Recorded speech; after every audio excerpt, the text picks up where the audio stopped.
শুনবো দিনের ঘটনা। দিনের শুনি আপনার প্রথম ঘটনাটা। জি, আসসালামু আলাইকুম লিসেনার্স। রাসেল ভাই, আমি যে ঘটনাটি শেয়ার করছি এটা আমি আমার এক ফ্রেন্ডের কাছ থেকে শুনি। তো আমার ফ্রেন্ডকে তার কাজিন ঘটনাটি যেভাবে বলে ঠিক আমি সেভাবে শেয়ার করছি। তো ঘটনাটি হচ্ছে রাসেল ভাই ইন্ডিয়ার একটি ঘটনা। তো ইন্ডিয়ার দিল্লির থেকে কিছু দূরে নইদা নামক একটা জায়গা আছে। তো ওইখানটায় বেশ কিছু আইটি পার্ক রয়েছে। তো ওই আইটি পার্ক গুলোতে হচ্ছে আপনার এমএনসি কিছু কোম্পানিগুলো সেখানে আপনার সেই IT park connected story, right? এবং এটা অনেকেই জানে। জি, এটা ওয়েল নোন। তো ওই আইটি পার্ক গুলোতে আপনার হচ্ছে এমএনসি কোম্পানিগুলোতে ভর্তি একেবারে সেখানে। তো আমার ফ্রেন্ডের যে কাজিন তাকে ঘটনাটা বলে, তো ঠিক সে যেভাবে বলে আমি ওইভাবে বলছি। তো ফ্রেন্ডের কাজিন সে গ্রাজুয়েশন শেষ করেই সেই নইদার আপনার কোন একটা আইটি পার্কের কোন একটা কোম্পানিতে এমএনসিতে তার জব হয়ে যায়। তো সেখানে সে জব শুরু করে। তো জব শুরু করার পর এটা 2004-এর দিকের ঘটনা রাসেল ভাই। তো সে জব শুরু করার পর সে যেহেতু নতুন ছিল, তো ইনিশিয়ালি তাকে শিফটে ডিউটি করতে হতো সেই অফিসে। তো যখন আসলে আমি এটা শুনি তখন কিন্তু আমার কাছে খুব ভালো লাগে যে আমি যে প্রফেশনে আছি ওইটাও কিন্তু মানে সেম, মানে শিফটে কাজ করতে হয়। তো সে যখন শিফটে কাজ করতো তো সে লক্ষ্য করতো যে তাদেরকে ম্যাক্সিমাম টাইম রাতেই অফিস করতে হতো। তো কিছুদিন অফিস করার পর সে লক্ষ্য করলো যে আপনার নাইট শিফটে যারা নিউ জয়েন করেছে তাদেরকে শুধু নাইট শিফটে কাজ করতে হয়। তো তারা কাজ করতো, তো তারা অনেকে মিলে রাতের বেলা কাজ করতো। তো তাদের মধ্যে যেটা ছিল যে আপনার তারা কাজের পেশায় যখন কম থাকতো তারা করতো কি যে নিজেরা মিলে আপনার কেউ ঘুমাতো আর অন্য মানে একজন ঘুমালে অন্য একজন কাজ করতো। ঠিক আবার একটু সময় পর সে ঘুমাতে যেত, যে ঘুমাচ্ছে তাকে উঠিয়ে দিয়ে কাজটা বুঝিয়ে দিচ্ছে। তো এভাবে করে তারা কাজ করতো এবং তাদের টাইমটা ছিল রাত 10টা থেকে ভোর 6টা পর্যন্ত। তো এরকম অফিস করার পর আপনার কয়েকদিন করার পর তো তাদের এই আমার ফ্রেন্ডের যে কাজিন ছিল তার এক কলিগ হঠাৎ আপনার সে অফিস আসা বন্ধ করে দেয়। তো তখন আমার ফ্রেন্ডের যে কাজিন ছিল তো সে ওই তার কলিগকে ফোন দেয়। তো আমরা যেহেতু জানি যে প্রতিটা কোম্পানির কিছু এইচআর পলিসি থাকে, তো আমার ফ্রেন্ডের কাজিন তার সেই কলিগকে সেটা বোঝানোর জন্য তাকে ফোন দেয়। তো ফোন দেওয়ার পর সে যেটা বলে যে সে অফিসে আসবে না এবং সে নাইটও করবে না ওই অফিসটায়। তো এটা শোনার পর সে ওই মেয়েটার বাসায় যায়। তো মেয়েটার বাসায় গিয়ে সে যে দেখে সে মেয়েটা তার বাসার বেলকনিতে বসে আছে। তো বাসায় যাওয়ার পর তার কাছে প্রথমে ব্যাপারটা অদ্ভুত লাগে যে সে হঠাৎ কেন অফিসে কেন আসবে না। তো সে ওই মেয়েকে জিজ্ঞেস করে যে তুমি অফিসে কেন যাবা না, স্বাভাবিক উনি জিজ্ঞেস করে। তো মেয়েটা কোনো রেসপন্স করছে না তার কথায়। তো মেয়েটা তার দিকে তাকিয়ে মানে কেঁদে দেয়। তো মেয়েটা কেঁদে দিয়ে তাকে তার বাম হাতটা ওই ফ্রেন্ডের কাজিনকে দেখায়। তো উনি তার বাম হাতটা দেখে যে তার বাম হাতে খুব ডিপলি কয়েকটা স্ক্র্যাচ। তো তখন তার কাছে ব্যাপারটা বেশ মানে অবাক হয়ে যায় দেখে। তো তখন উনি গেস করে যে হয়তো বা কেউ তার সাথে মিসবিহেভ করেছে কিনা। তখন সে তার কলিগকে জিজ্ঞেস করে যে তোমার সাথে কি কেউ কোনো মিসবিহেভ করেছে কিনা। তখন সে বলে যে এটা কোনো মানুষ করেনি। সে কাঁদতেছিল এবং বলতেছিল এই কথাটা, সে নিজেই বলছে এটা। হ্যাঁ। তো সে তখন বলে যে তাহলে কি কোনো পশু প্রাণী এরকম কিছু।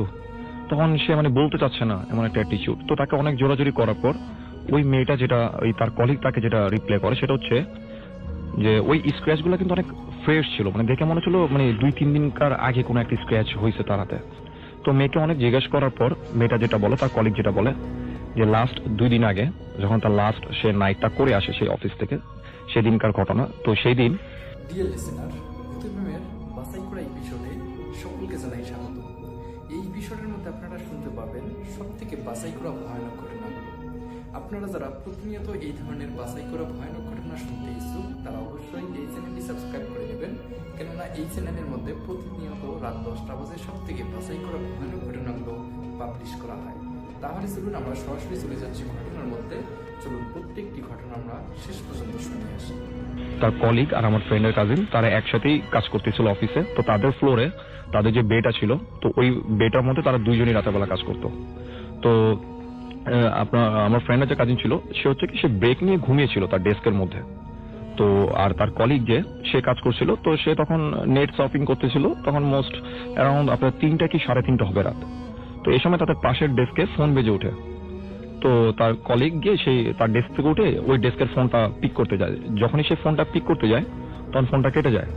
তো সে আবার তখন সে তার নিজের ডেস্কে চলে এসে, তো নিজের ডেস্কে আসার পর সে ভাবতেছিল যে ওই ডেস্কে তো আসলে ফোন আসার কথা না, কারণ ওই ডেস্কটায় যিনি বসেন তিনি হচ্ছে তাদের একজন সিনিয়র অফিসার এবং তার শিফট হচ্ছিল ডেতে, মর্নিং এ। তো অবভিয়াসলি তার ডেস্কে রাতের বেলা কোনো ফোন আসার কথাই না। তো যাই হোক, সে আর মানে ততটা ব্যাপারটা সিরিয়াসলি নেয়নি। তো সে চিন্তা করলো যে আমি একটু ওয়াশরুমে গিয়ে ফ্রেশ হই। তার কলিগ চিন্তা করতে যে সে ওয়াশরুম থেকে ফ্রেশ হয়ে এসে সে আমার ফ্রেন্ডের কাজিনকে উঠিয়ে দিবে এবং সে একটা ন্যাপ নিবে। তো যেই সে ওয়াশরুমের দিকে যায়, তো ওয়াশরুমে গিয়ে উনি ফ্রেশ হয়। তো ফ্রেশ হওয়ার পর রাসেল ভাই, আমি আগেই বলেছি যে ওই বেটাতে কিন্তু তারা দুইজনই ছিলেন। তো উনি যখন সে ওয়াশরুম থেকে বের হয়, তো উনি ফিল করলেন কোনো মানে কেউ হবে না ওখানে, আর কেউ ছিল না। উনি জাস্ট ফিল করলেন যে কিছু একটা এসে তার বাম হাতের আর্মসের দিকে জাস্ট ব্রাশ করে দিল। ব্রাশটা এরকম ছিল যে আপনার শার্প কোনো ব্লেড অথবা সেফটি পিনস টাইপের কিছু দিয়ে যদি ঘষা দিলে যেরকম হবে ঠিক ওই রকম একটা স্ক্র্যাচ, এবং যে জায়গাটা স্ক্র্যাচ পড়েছে ওই জায়গার মাংসপেশিগুলো আপনি স্কুইল করতেছিল। আচ্ছা। তো সে এটা দেখে সে চারপাশে দেখে যে সেখানে কেউ নেই সে ছাড়া, এবং সে কোনো কিছুর সাথে মানে আঘাতপ্রাপ্ত হয়নি যে এরকম কিছু একটা হবে। তো সে সেটা ধরে হাত দিয়ে চেপে ধরে আপনার সে আগে বাড়তেছিল। তো আগে বাড়ার সময় সে লক্ষ্য করলো যে তার যে কলিগ, যে আমার ফ্রেন্ডের যে কাজিন, সে যে মাথা রেখে ডেস্কে ঘুমাচ্ছিল, তার পাশে আরো দুজন মানুষ। আচ্ছা দূরে থেকে তার কাছে মনে হচ্ছিল। তো এটা দেখার পর সে একটু স্লো হয়ে যায়। আচ্ছা। তো সে কাছাকাছি যাওয়ার পর লক্ষ্য করলো যে আসলে সেই দুইটা কোনো হিউম্যান বডি না, শ্যাডোর টাইপের কিছু একটা ফিগার হবে। দুইটা ফিগার ঠিক পাশের ডেস্কে ঠিক ওর মতো করেই শুয়ে আছে। তো সাডেন টাইম যেটা হয় যে আমার ফ্রেন্ডের কাজিনের ডেস্কে আপনার ফোন আসে, ওনাদের সুপারভাইজার উনি ফোন দেন, কিছু অর্ডারের কিছু কাজ ছিল। আচ্ছা। তো ওই আমার ফ্রেন্ডের কাজিন সে উঠে ফোনটা পিক করে, তো স্বাভাবিকভাবে উনি কথাবার্তা বলেন। তো এটা দেখার পর সে একটু সাহস পায়, তো সে তার সামনে গিয়ে হেঁটে গিয়ে বসে, এবং সে কিন্তু পুরো ট্রমাটাইজ একেবারে, মানে ভীত সন্ত্রস্ত হয়ে বসে আছে, কোনো কথা বলতেছে না। তো আমার ফ্রেন্ডের কাজিন তাকে কয়েকটা কোশ্চেন করে, বাট সে কোনো রিপ্লে করতেছে না, সে একেবারে মানে ট্রমা হয়ে আছে। তো যাই হোক, সে ব্যাপারটা করেনি। তো সকালবেলা সে মেয়েটা বাসায় চলে যায়। তো তারপর থেকে হচ্ছে তার এই ঘটনা, সে অফিসে যাবে না। তো এটা শোনার পর ওই ফ্রেন্ডের যে কাজিন, তার কাছে ব্যাপারটা খুব উইয়ার্ড লাগে। তো প্রথম সে চিন্তা করতে লাগলো যে তার কাছে একটু খারাপ লাগে যে সেও তো তার সাথে ছিল, বাট সে তো কোনো কিছু ফিল করেনি ওই রাতে। তো সে যেটা করলো, সে প্রথমে চিন্তা করলো যে হয়তো বা তার কলিগের হ্যালুসিনেট হইতে পারে। কিন্তু সে আবার চিন্তা করতেছে যদি হ্যালুসিনেটই হয় তাহলে তার এরকম স্ক্র্যাচ, মানে ডিপ স্ক্র্যাচ হওয়ার কথা না, কিন্তু ট্রমা হওয়ার কথা না তার। তো যাই হোক, সে ওই বাসা থেকে চলে আসে। তো সে বাসা থেকে চলে এসে সে অফিসে তাদের সুপারভাইজার যিনি ছিলেন তাকে ঘটনাটা পুরোটা খুলে বলেন সেই অফিস সম্পর্কে, যে ওই কলিগের সাথে এরকম কিছু ঘটনা ঘটেছে। তখন সেই তাদের যে সুপারভাইজার উনি খুব স্ট্রেঞ্জলি ব্যাপারটাকে না খুব নর্মালি নিলেন, খুব একটা মানে পাত্তা দিলেন না, উড়িয়ে দিলেন। তো তখন এই ব্যাপারটা তার কাছে খুব সাসপিশিয়াস লাগে যে এমন কেন রিঅ্যাক্ট করলো। তো যাই হোক, তো তারপরের দিন ওই আমার ফ্রেন্ডের কাজিনের আপনার ছিল নাইট শিফট ছিল। তো সে নাইট শিফটে যখন কাজ করতেছে তখন তার সাথে যে কলিগ গুলো ছিল সবাই হচ্ছে নিউ, তার সাথে নিউলি জয়েন করছে সবাই। তো উনি সবার সাথে বলতেছিল যে এরকম শুধু আমরাই কেন, নতুনদেরই কেন নাইট শিফটে কাজ করতে হচ্ছে, পুরাতনরা নাই কেন। তখন তারা বলতেছে যে অনেকের কাজ নেই, বাট তাদেরকে জোর করেই মানে রাতের বেলা অ্যাসাইন করা হচ্ছে কাজের জন্য। তো তারা বলতেছে যে আসলে এই ব্যাপারে কোনো কমপ্লেন করো লাভ হবে না, বা সিনিয়ররা তাদের কথাকে কোনো পাত্তাও দিত না। তো যাই হোক, সেদিন রাতে তারা নিজেরা মিলে এগুলো শেয়ার করে। তো শেয়ার করার পর রাসেল ভাই সকালবেলার দিকে তারা সবাই চলে যাবে, অফিস শেষ। তো রাতের বেলা তারা নিজের ওই কলিগের ঘটনাটা নিজেরা বলে। তো যখন তাদের অফিসে যে ক্যাব ছিল, ক্যাবটা তাদেরকে নেওয়ার জন্য আসে অফিসের নিচে, কারণ সে ক্যাবের ড্রাইভার মানে সবাইকে একসাথে দেখার পর তখন ওই আমার ফ্রেন্ডের কাজিন একটু উনি অনেক স্লিপি একটা মুডে ছিল, যে ঘুম পাচ্ছিল তার বেসিক্যালি রাতে জাগার অভ্যাস ছিল না।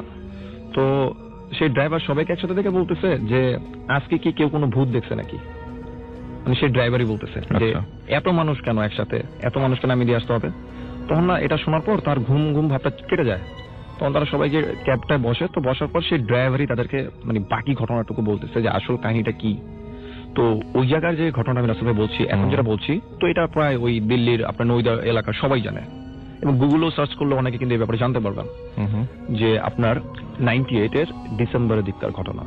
তখন ওই নইদা যে প্লেসটা যেখানে আইটি পার্কগুলো আছে, সেই জায়গাটা অনেকটা ডিজার্ট ছিল, অত বেশি ওয়েল ডেভেলপড ছিল না, জাস্ট কয়েকটা আইটি ফার্ম ছিল সেখানে। তো ওই জায়গারই তাদের অফিসটা যে বিল্ডিং এর যে ফ্লোরে, ওই বিল্ডিং এরই সেম ফ্লোরে একটা আইটি ফার্মে দুটো বোন জব করতো একসাথে। তো দুইটা বোন জব করতো। তো তাদেরকে একটা স্টলকার প্রায়ই তাদেরকে উত্ত্যক্ত করতো, আসা যাওয়ার পথে কথা বলার চেষ্টা করতো। তো কিন্তু ওই দুই বোন যে ওই আইটি ফার্মে জব করতো তারা কিন্তু ওই লোকটাকে পাত্তাই দিত না একেবারে। তো একদিনকার ঘটনা যেটা হয় যে ওই দুই বোন তারা একসাথে রাতের বেলা অফিস করতেছিল। তো ওই স্টলকারটা এসে ছুরি নিয়ে আসে সেই অফিসের ভিতরে। তো দুজনকে ছুঁয়ে আঘাত করে স্ট্যাপ করে মেরে ফেলে। তো মেরে ফেলার পর সে চলে যায়। তো এই ঘটনাটা ঘটার পর সেই অফিসটা বেশ ওয়েল নোন ছিল, আমি আপনার সেটা নামও বলছিলাম বাট এখন বলছি না। তো তারা যেটা করে যে ব্যাপারটাকে মিডিয়াতে লিক করতে দেয়নি, তারা ব্যাপারটাকে নিজেরাই ধামাচাপা দিয়ে দেয়। তো তারপর থেকে যে ঘটনাগুলো ঘটা শুরু হয়, যেরকম যে রাতের বেলা যারা ডিউটি করতো মানে ব্যাপক প্রবলেম হতো সেখানে। ওই একই ফ্লোরে অনেকের কমপ্লেন এমন ছিল যে তাদের কমপ্লেন গুলো ছিল এরকম যে যেখানটায় সেই দুই বোনকে ছুঁয়াঘাত করে মেরে ফেলা হয় ওই জায়গাটাতেই যারা রাতের বেলা বা দিনের বেলা অফিস করতো তারা কিছু না কিছু মানে খারাপ কিছু এক্সপিরিয়েন্স করতো। তো এমন একটা সময় হয় যে একটা সময় গিয়ে সে এলাকাটাকে পুরো হন্টেড প্লেস হিসেবে সবাই মানে লোকমুখে পরিচিতি পেয়ে যায় সেই জায়গাটা। এবং যেটা হয় যে সবচেয়ে বেশি শোনা যায় যেটা যে অনেক অফিসের এমপ্লয়ি সেই অফিস ছেড়ে দেয় এবং হচ্ছে কিছু এমপ্লয়ি আপনার পাগল হয়ে যায়, মেন্টালি ডিসঅর্ডার হয়ে যায়। আপনার একটা হচ্ছে যে 3 জন এমপ্লয়ি ছিল, তারা সেই ঘটনার 5 মাসের মধ্যে 3 জন একই সাথে মেন্টালি ডিসঅর্ডার হয়ে যায়। এবং সবচেয়ে বেশি যেটা শোনা যায় রাসেল ভাই, সেটা হচ্ছে বৈষ্ণবী নামে একটা মেয়ে ছিল সেই অফিসটাতে। তো সে ওই অফিসটাতে জব করতো। তো একদিন যেটা হয়, তাকে অচেতন অবস্থায় সকালবেলা অফিস থেকে হসপিটালাইজড করা হয়। তার ফুল বডিতে অনেক স্ক্র্যাচ ছিল এবং হসপিটালাইজড করার পর তারা জানতে পারে যে সে রাতের বেলা কি হয়েছে সে কিছুই বলতে পারে না। সে তার বাক যে শক্তিটা ছিল, কথা বলার যে শক্তিটা ছিল, সে রাতের ইনসিডেন্টের পর সে তার কথা বলার শক্তিটাও হারিয়ে ফেলে। এবং এটার উপরও কিন্তু রাসেল ভাই লাস্ট ইয়ার ইউটিউবে একটা ভিডিও বানানো হয় ওই মেয়েটার ঘটনার উপরে। তো এটা করার পর ওই অফিসটা সেখান থেকে চলে যায়। তো বেশ কয়েক বছর সেটা মানে ওই অফিসটা বন্ধই থাকে। তো তারপর গিয়ে তাদের এই কোম্পানিটা, আমার ফ্রেন্ডের কাজিনের এই কোম্পানিটা সেই বিল্ডিং এ অফিস দেয়। তো এই ছিল রাসেল ভাই আমার ঘটনা। অনেক ধন্যবাদ। চলে যাচ্ছি হাফেজ মাইনুদ্দিনের কাছে। ভাইয়া, এটা আমি যে ঘটনা তো বলবো, নভেম্বর 3 তারিখ মঙ্গলবার ছিল। সেটা যে আমাদের কামরাঙ্গীচর এলাকার আলীঘাট একজন ব্যবসায়ী কসমেটিক্স, তো উনি একটা পণ্য তৈরি করেন যেটা ওরই এলাকা আরেকটা লোক সেই পণ্যটা তৈরি করে মার্কেটের মধ্যে কম রেটের মধ্যে ছাড়াতে উনি একটু খুব রাগান্বিত হন। একই পণ্য একই পণ্য এবং কম মূল্যে ছাড়া, তার জন্য একটু লসের ব্যাপার হয়।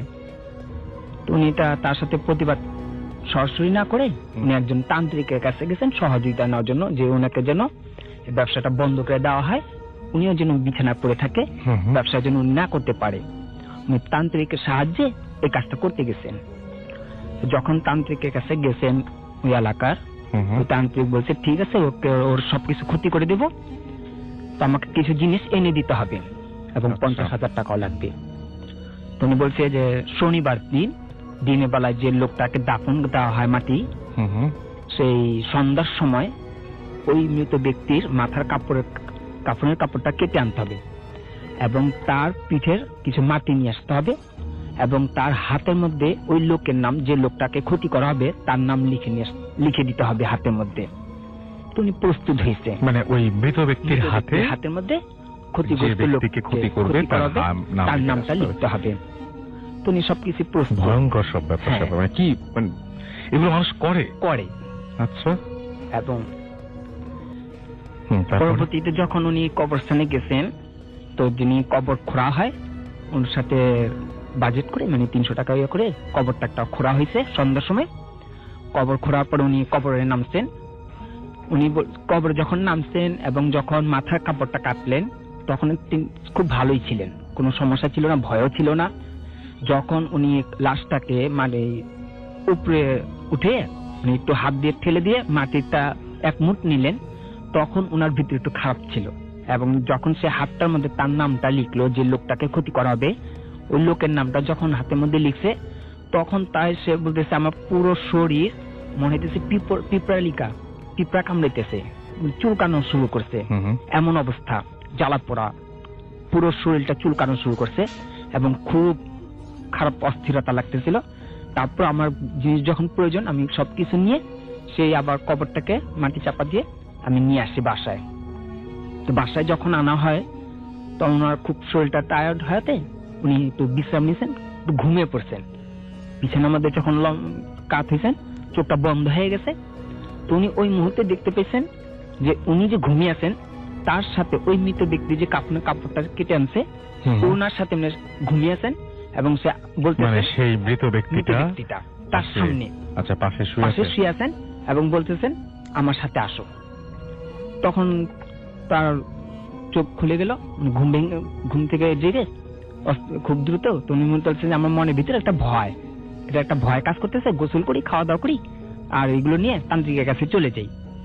তুমি যখন ফ্রেশ হওয়ার জন্য গোসলখানায় গোসল করতে গেছেন, তখন তাকে জোরে খুব চড় দেওয়া হয়, একটা চড় খুব জোরে দেওয়া হয়, এবং উনি চেঁচামেচি করেন, হইচই মানে খুব চিৎকার করেন। তো ওনার লোক ফ্যামিলির সবাই এসে তাকে ডাক্তার কাছে নেওয়া হয়। তো ডাক্তার বলছে এটা ব্রেন স্ট্রোক করছেন উনি। আচ্ছা, 2-3 দিন উনি হঠাৎ করে? হাসপাতালে, হ্যাঁ, ওই থাপ্পড় দেওয়াতে ওনার সমস্যা হয়েছিল। তো ডাক্তার বলছে এটা ব্রেন স্ট্রোক করছে। পরে উনি 2-3 দিন হাসপাতালে ছিলেন। তো যখন হাসপাতালে ছিলেন, হাসপাতাল থেকে আসলেন বাসায়, আসার পর তার একই অবস্থা, যে উনি যে একটু ভালো স্বাস্থ্য ছিল, গায়ের রংটা পরিষ্কারই ছিল, কিন্তু যখন আসতেন উনি 2 দিনের মধ্যে এমন শুকানো হয়েছে একেবারে কঙ্কালের মতো, আর একটু পুরোটা শরীর কালো মানে খুব কালো হয়ে গেছে, কালো বর্ণ হয়ে গেছে শরীরটা। তা এবং তার ছটপট অস্থিরতা দেখে ওনার ঘরের মেম্বারশিপ, যে আমার একজন পরিচিত ছিল, তিনি আমাকে নিয়ে গেছে যে আসো আমার ভাইয়া, কি জন্য একটু পরিস্থিতি ভালো না, একটু ঝেড়ে দিতে পারো। তো যখন আমি তাকে দেখতে গেছি, তো ওনার পরিস্থিতি দেখেই আমি বলে দিছি যে না, ওর তো পরিস্থিতি ভালো না, প্রচুর খারাপ, ওর অবস্থা অনেক ভালো না, এই লোকটা অসুবিধা ভালো না, ও অনেক বড় খারাপ একটা। কিছু কথা বলার পর ওই লোকটা আমার দিকে তাকিয়েছে, তাকে একটু কান্না করলো, খুব কান্না করলো। পরবর্তীতে আমি যখন তাকে ঠিক করার জন্য একটু ঝাড়বো, যখন আমি তার দুটা মাথার মধ্যে একটু হাত রাখি, ওই মুহূর্তের মধ্যে আমার উপর আঘাত আসে, মানে পুরো হাত এবং মাথার মধ্যে আমি করতেছি যে আমাকে খুব মারতেছে, খুব থাপড় দিতেছে, ও খুব উল্টো পাল্টো, এবং এই 2 পাশে গলার 2 পাশে কামড় দেওয়া আছে, হাতের মধ্যে পুরো আঁচড় দেওয়া, আমাকে খুব মারতেছে। তো আমি ওনাকে একটা ধাক্কা দিয়ে উনি অজ্ঞান হয়ে পড়েছে। আমি আমার কাজ, আমার নিজেকে সেভের জন্য আমি আমার দোয়া পড়ে নিজেকে শরীর বন্ধ করলাম। এরপর আমি বলছি ঠিক আছে, ওনাকে আমি সুস্থ করি, ওনাকে একটু জ্ঞানটা ফিরুক, আমি কাজ এখন আরো রাত্র করব, আর ওনাকে রাত্রেবেলা গোসল করিয়ে 2 রাকাত নামাজ পড়ে তওবা করতে হবে। উনি অনেক বড় বেয়াদবি একটা ভুল কাজ করে ফেলছে, অনেক বড় অন্যায় কাজ করছে। ওনাকে যখন আমি পানি পড়ে জ্ঞানটা ফিরে আসে, তখন আমি তাকে গোসল করে নামাজ পড়ে তওবা করাই, এবং তার কাছ থেকে আমি শুনি যে আপনি কি করে আসছেন, এরকম এই যে জিনিসটা, এটা তো খুব ভয়াবহ কাজ, এটা তো মৃত্যুর সাথে লড়াই করা, আপনি তো খুব অন্যায় কাজ করেছেন। উনি আমাকে সবকিছু খুলে বলে যে আমি একটা লোকের সমস্যা, ওনাকে ব্যবসাটা ডাউন করার জন্য তাকে আমি এইগুলো জিনিস করতে গেছিলাম। আমি বলছি ওই জিনিসগুলো আমাকে দিয়ে দেন। তো আমাকে এই কাপড়টা মাটি সবগুলো দিয়ে দেয়। এখন পর্যন্ত তাকে আমি বলছি ঠিক আছে, আমি তো আছি, আপনাকে আমি কাজ করে দিলাম। তো উনি এখন পর্যন্ত, আজকে 3 তারিখ, আজকে 6 তারিখ, এই আজকে 3 দিন, উনি আমাকে শুধু বলছিল যে ভাই আমি এখনো সেই লাশটাকে দেখতে পাই, আমাকে শুধু একটাই বলে যে আমার সামনে, আমার সাথে আসো, তুমি আমার সাথে। এখন আজকেও আমি যখন আসতেছিলাম, তুমি আমাকে ফোন করে বলছে ভাইয়া আমার আসবেন না আজকে, কারণ আমি এখনো দেখতেছি, আমাকে সেই লাশটা আমাকে এখনো ডাকে যে আমার সাথে আসো। ওকে, আমরা চলে যাচ্ছি আমাদের নতুন অতিথির কাছে। আপনার নামটা প্লিজ একটু বলবেন এবং আপনি কোথা থেকে এসেছেন সেটাকে শুনে ফেলি। আমি লুসি বলছি, আমি আমার বাসা ফরিদাবাদ এলাকায়। জি। আমি এখন বর্তমানে লক্ষ্মীবাজার আছি। জি, ওকে। ওখানে আচ্ছা, আপনার জীবনে অনেকগুলো ঘটনা ঘটেছিল। যখন আপনি একদম ছোট ছিলেন তখন থেকে এই ঘটনা শুরু, এবং তখন আপনার বয়স কত ছিল যখন আপনি প্রথম বুঝতে পারলেন যে আপনার সাথে প্যারানর্মাল কোনো কিছু ঘটেছে বা আপনাদের ফ্যামিলিতে প্যারানর্মাল কোনো কিছু ঘটেছে, তখন বয়স কত ছিল?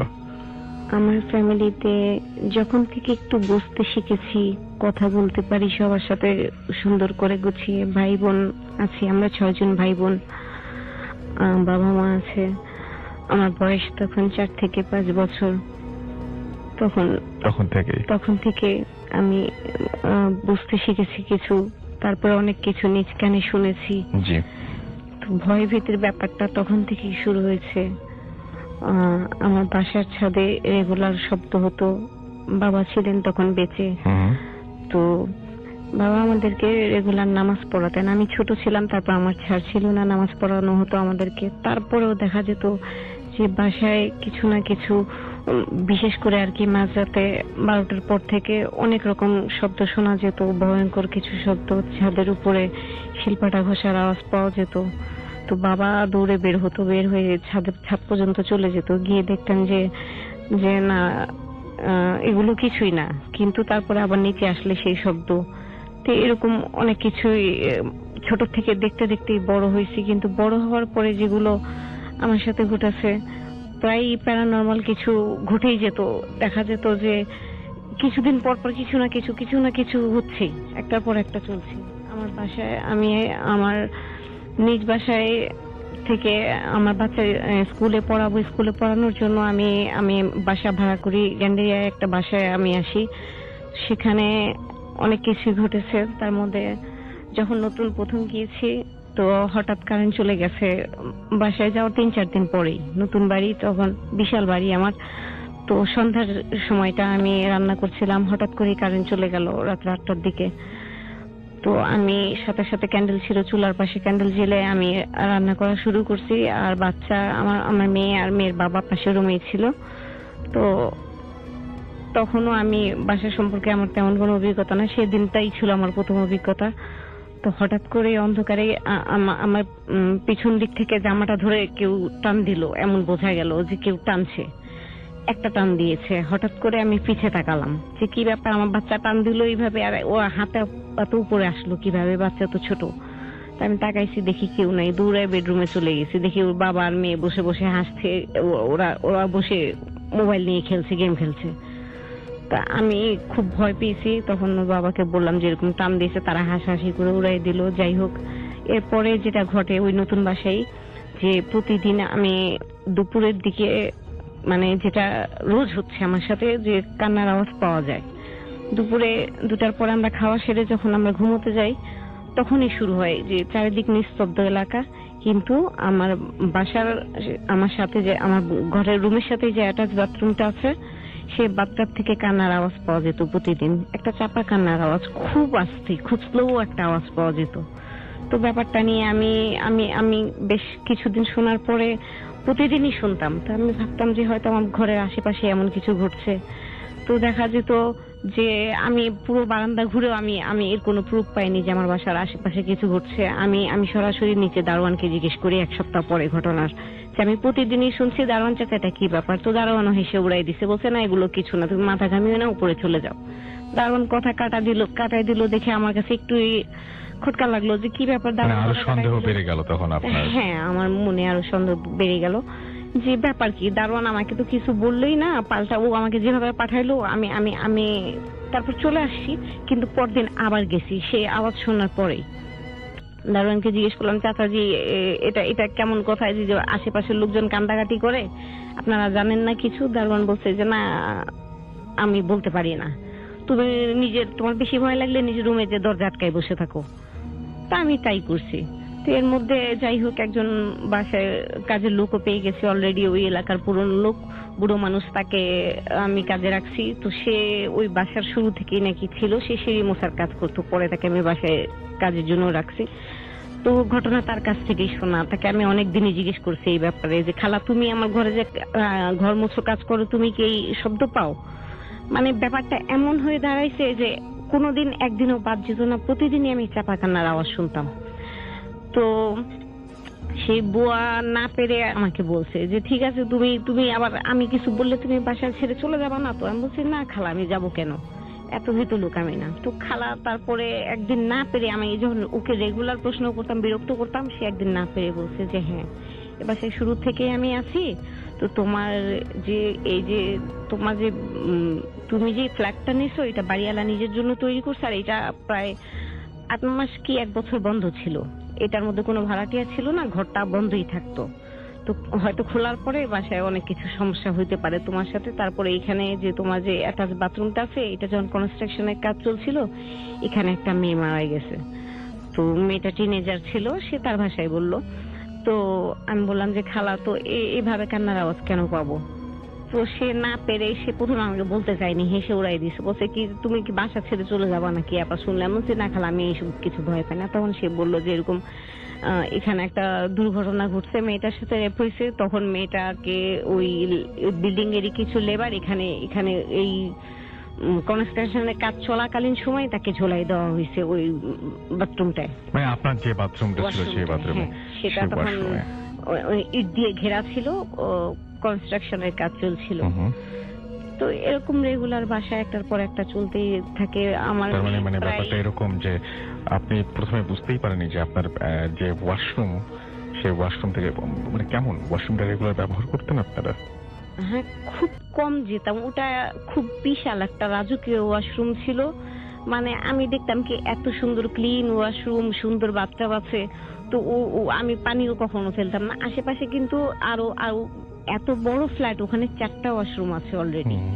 বেডরুমের সাথেই 2টা আছে, একটা ছোট্ট আর ওই বিশাল যেটা, সেটা কখনো আমি ময়লা করতে চাইতাম না, যে পানি টানি ঢালবো।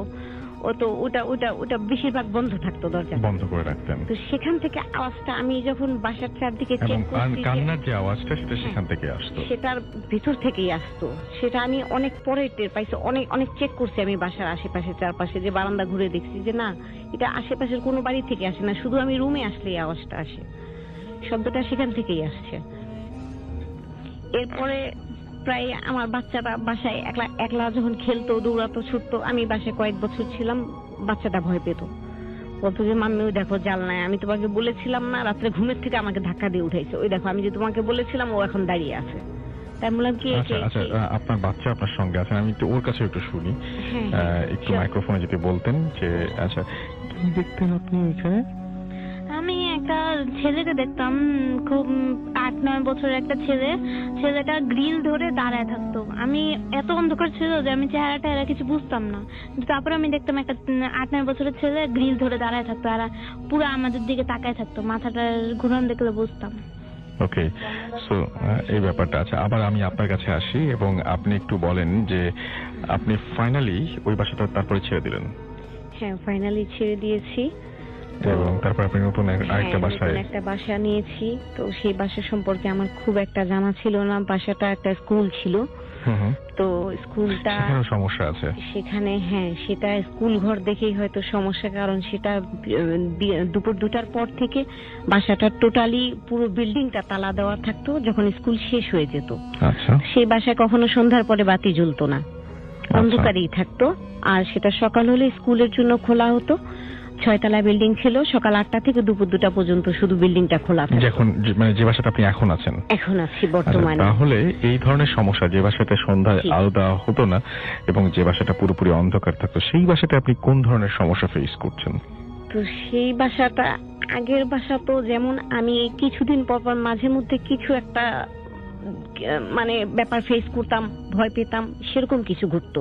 কিন্তু এই বাসাটায় আসার পরে ভাবতে পারি নাই যে প্রতিদিনই কিছু না কিছু ঘটবে। প্রতিদিন এমন কিছু ঘটে গেছে আমার সাথে, বাচ্চার সাথে। তো আপনার কি মনে হয় যে আগের বাসার সমস্যাটাই এখন আপনি নিয়ে বেড়াচ্ছেন, নাকি এই বাসার সমস্যাগুলো ডিফারেন্ট একদম ওই বাসা থেকে? সমস্যাটা ডিফারেন্ট, তারপরে আমার কাছে মনে হয় যে কিছু একটা যোগাযোগ হয়তো আছে, হয়তো বা নাই। আচ্ছা, আমরা মানুষ, আমরা এত কিছু হয়তো খতিয়ে দেখতে পারি না, আমরা এত কিছু বলতেও পারবো না। আচ্ছা, তারপরে যতটুকু ফেস করেছি আমি আপনাকে ঘটনাটা বলছি যে আমার বর্তমানের বাসাটা তো নেওয়ার পর থেকেই প্রতি রাতে যেদিন বাসায় এসে উঠেছি সেদিন থেকেই মানে প্রচুর শব্দ, সারা রাত বিভিন্ন রকম শব্দ আসে। এখানে কখনো হোল নাইট বিড়াল কাঁদছে, কি ছাদের উপরে শব্দ হচ্ছে, মশলা বাটার শব্দ হচ্ছে, প্রতিদিন বেঞ্চ টানার শব্দ, যেটা স্কুলের বেঞ্চ টানার, সেটা সবচেয়ে আশ্চর্য ঘটনা যে সেই স্কুল ঘরটাকে খালি করে সেখানে ফ্ল্যাট ভাড়া দেওয়া হয়েছে, কিন্তু এখানে সারা রাত বেঞ্চ টানার শব্দ। আচ্ছা, আপনি কমপ্লেইন করেছিলেন তারপরে যে বেঞ্চ টানার শব্দ পাচ্ছেন বা এরকম কিছু? এই জিনিসটা কমপ্লেন করার লোক পাইনি। আমার বাড়িওয়ালা, যেমন আগের বাসার বাড়িওয়ালাও সেই বিল্ডিং এ থাকতো না, সে পুরনো ঢাকায়, আমরা গ্যান্ডারিয়ায় ছিলাম, তারা গুলশানে থাকতো। এই বাসার বাড়িওয়ালা সেম কন্ডিশন, সেও ছিল না। তাদেরকে কখনো ফোন করেও সহজে পাওয়া যেত না, তারা খুব ব্যস্ত থাকতো। আমি অনেকবার চেষ্টা করেছি যোগাযোগ করার, বলেছে হ্যাঁ সেই সময় করে যোগাযোগ করবে, শেষ পর্যন্ত হয়নি। আচ্ছা। তো দেখা গেছে এইভাবে কিন্তু কয়েক বছর কেটে গেল, এখানে বেশ কয়েক বছর কাটলো, 4-5 বছর চলেই গেছে অলরেডি। বাচ্চাটাও বড় হয়ে গেছে এখন। তো বাচ্চাটা একা একা খেলে, ঘুরে বাসায়, মাম্মি মাম্মি কেউ হেঁটে গেছে, তুমি জলদি আসো। ড্রয়িং রুমে কেউ তো আছে, আমি দেখেছি, ছায়া দেখেছি যে দৌড় দিয়েছে। সে আমাকে প্রতিদিন এইভাবে অভিযোগ করে, সারা রাত শব্দ শুনি। তারপরে একটা জিনিস, যেটা আমার ঘটনার যেটা শেষ পরিণতি, যে এই বাসায় গত 9 মাস আগে আমার বেবি আসে। তো আমি বাসায় হাঁটি, চলাফেরা করি, ঘোরাফেরা করি, সবসময় ফিল করি যে আমার কাঁধের কাছে বা আমার পিছনে কেউ একদম সাথে সাথে চলে। জিনিসটা আমি খুব ফিল করতাম, আমি একদম পরিষ্কার বুঝতে পারি। মাঝে মাঝে মনে করতাম বাচ্চাটা দুষ্টামি করে, বাচ্চাটা লম্বা হয়ে গেছে, বড় হয়ে গেছে, ঠিক আমার পেছন পেছন হাঁটছে, কিন্তু পিছে ঘুরে দেখতাম যে না, হয়তো বাচ্চা পড়তে বসেছে, অথবা সে একযোগে মোবাইলে গেম খেলছে, ট্যাব নিয়ে খেলছে, অথবা সে ঘুমাচ্ছে। এই সময়টা, যেই সময়টা আমি একা থাকি, সেই সময়টা খুব বেশি ফিল করি যে কেউ আছে আমার ডানে বা আশেপাশে বা পিছনে। তো এরকম কিন্তু দিনের পর দিন 9 মাস চলেছে। গত 15-20 দিন আগে আমার বেবিটা হয়েছে, কিন্তু সে হওয়ার সাথে সাথে ডেথ। এটাই ছিল আমার ঘটনার শেষ পরিণতি। তো আমার কাছে মনে হয় যে কিছু যোগাযোগ আছে আমার বাসার সাথে, আমার সাথে, না হলে এত বড় দুর্ঘটনা আমার সাথে ঘটতে পারে না। আর আমার বেবিটা খুব হেলদি ছিল, খুব হৃষ্টপুষ্ট বাচ্চা, মানে অদ্ভুত সুন্দর একটা বাচ্চা ছিল। আমি তার ছবি দেখেছি, আমার মেয়ে ছবি উঠিয়ে রেখেছিল। আমাকে দেখানো হয়নি, আমি হার্টের পেশেন্ট দেখে আমাকে দেখানো হয়নি। তবে সেটাই ছিল আমার শেষ পরিণতি এই বাসায়। এরপরে কি ঘটবে আমি জানি না। আমি এখন আর বাসা ছাড়ার চিন্তা করি না, যে এর চেয়ে বড় দুর্ঘটনা তো আর মানুষের জীবনে হতে পারে না। সেটা হয়ে গেছে অলরেডি, ঘটনা ঘটে গেছে যে আমার বেবিটা আমার কাছ থেকে চলে গেছে। বেবিটা হওয়ার সময় মারা যায়। জি, ওকে। আমার মনে হয় যে আপনার বাবার সাথেও আপনার অনেক মানে টুকটাক ঘটনা ঘটেছিল। জি জি, বাবা থাকতে অনেক কিছুই হতো তখন বাসায়। আচ্ছা, সেটা না হয় আমরা পরেই শুনবো। আমরা ওকে, সো আমরা কার ঘটনাকে শুনছি দুজনের মধ্যে? আচ্ছা আচ্ছা, ঠিক আছে, আমি স্টার্ট করি। জি। আমার এটা নিজের জীবনের ঘটনা না, এটা আমি আমার ফার্স্ট কাজিনের কাছ থেকে শুনেছি, কিন্তু এটা একটি সত্যি ঘটনা। ওকে। এই ঘটনাটি আসলে বরিশালে। তো যেহেতু এটা আমাদের ক্লোজ রিলেটিভসদের মধ্যেই, তাই আমি আসলে ওনাদের নাম এখানে বলছি না, দরকার নাই। তো জিনিসটা হয়েছিল যে বরিশাল শহর থেকে 11 কিলোমিটার দূরে একটি জায়গা আছে, ওখানে একটা দিঘি আছে। দিঘিটার নাম দুর্গাসাগর, অনেকেই হয়তো বা চিনে থাকবেন। তো ওই দিঘিটার কিন্তু একটা ইতিহাস আছে, মেবি আপনারা জানতে পারেন। সেটা হচ্ছে যে ওখানে যখন একজন রাজা ছিলেন, তো উনি ওনার রানীকে বলেছিলেন যে তুমি দেখি কতটুকুন হাঁটতে পারো, তুমি যত দূর পর্যন্ত হেঁটে ঘুরে আসতে পারবা, আমি তত বড় একটা পুকুর বানাবো, এবং এই পুকুরটা খুবই সৌভাগ্য নিয়ে আসবে মানুষের জন্য। এবং ওখান থেকে যেটা স্টার্ট হয়েছিল যে মানে ওই পুকুরটা থেকে অনেক মানুষ যদি কিছু চাইতো, তার মনের আশা পূর্ণ হয়ে যেত। এবং ওখানে ওরা যেটা উইশ করতো, ধরেন যে যদি কিছু, অনেক গরিব মানুষ আছে তাদের কাপড় থাকতো না, বা ক্রোকারিজ, আপনিও বলেছিলেন যে ক্রোকারিজ ভেসে উঠতো, কিন্তু এখানে জায়গাটা, হ্যাঁ, এবং এটা কিন্তু মানে এখানে একটা কন্ডিশন ছিল যে ওগুলো আপনাকে আবার ফেরত দিতে হবে, ইউজের পর ফেরত দিতে হবে। তো এরকম একজন লোক পরবর্তীতে আর ফেরত দেয়নি দেখে, মানে ওইখান থেকে জিনিসটা ভেসে ওঠাটা কিন্তু বন্ধ হয়ে যায়। কিন্তু এখনো কিন্তু ওই জায়গাটা খুবই পপুলার। হ্যাঁ, তো যাই হোক, আমার ঘটনাটা যাদেরকে নিয়ে, ওইটা একটা বিয়ের ঘটনা থেকে স্টার্ট হয়েছে। সেটা হচ্ছে যে বরিশাল শহরে বিয়ের পর মানে বউ নিয়ে ওই জায়গাটা থেকে যখন ক্রস করছিল, তখন ফটোশুটের জন্য এখানে একটু থামে। এবং আপনাকে বলে রাখি যে ওখানে কিন্তু মানে যেহেতু অনেক আগের এই জায়গাটা, তো সেখানে অনেক বট গাছ আছে, অনেক অন্যান্য পুরনো গাছপালা আছে, এবং ওগুলো থেকে আপনি দেখতে পাবেন যে ওই শিকড়গুলো ঝুলে থাকে না, অনেক সময় বোঝা যায়। হ্যাঁ, অনেক পুরনো বোঝা যায়। তো ওখান থেকে মানে মফস্বল এরিয়া, তো ওখানে সবাই নেমে ফটোশুট করেছে, তারপর আবার বউ নিয়ে রওনা হয়েছে। তখন সময়টা ছিল আসলে বিকেলের দিকে, হ্যাঁ প্রায় সন্ধ্যা হবে, তার মানে কিছুক্ষণের মধ্যে। এক্স্যাক্টলি। তো ওনারা কাছাকাছি একটি শহরে যাচ্ছিলেন, উপজেলা।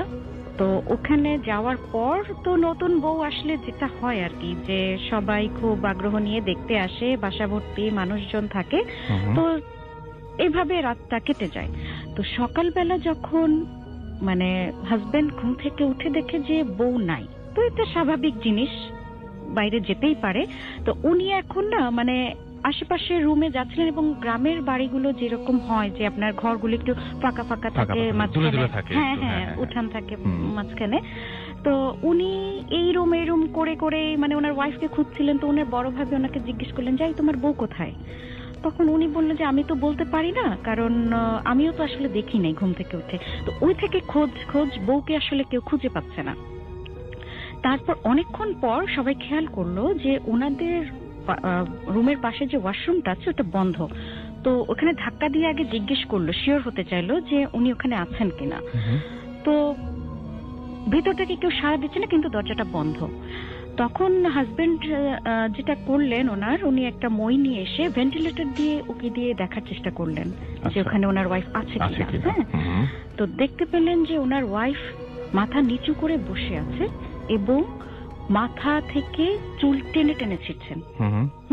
এবং এগুলি সবই আসলে সত্যি ঘটনা, মানে আমার কাজিন যেভাবে আমাকে বলেছে ওইটাই আমি বলছি। তারপর ওনাকে যখন ডাকলেন উনি তাকাচ্ছেনও না। তারপর সবাই মিলে ঠিক করলো যে এখন দরজাটা তাহলে ভেঙে ফেলতে হবে। সবাই দরজাটা ভেঙে ফেলার পর ওনার হাজবেন্ডই প্রথমে গেলেন ভিতরে, যে তুমি উঠে আসো, তুমি কি হয়েছে তোমার বলো। তো উনি যেভাবে তাকালেন এবং উনি উঠে দাঁড়িয়ে ওনার হাজবেন্ডকে অনেক জোরে আঘাত করলেন, যার কারণে ওনার হাজবেন্ড উল্টে পড়ে যায়। একদম নতুন বউ, মানে হ্যাঁ জিনিসটা খুবই আনইউজুয়াল।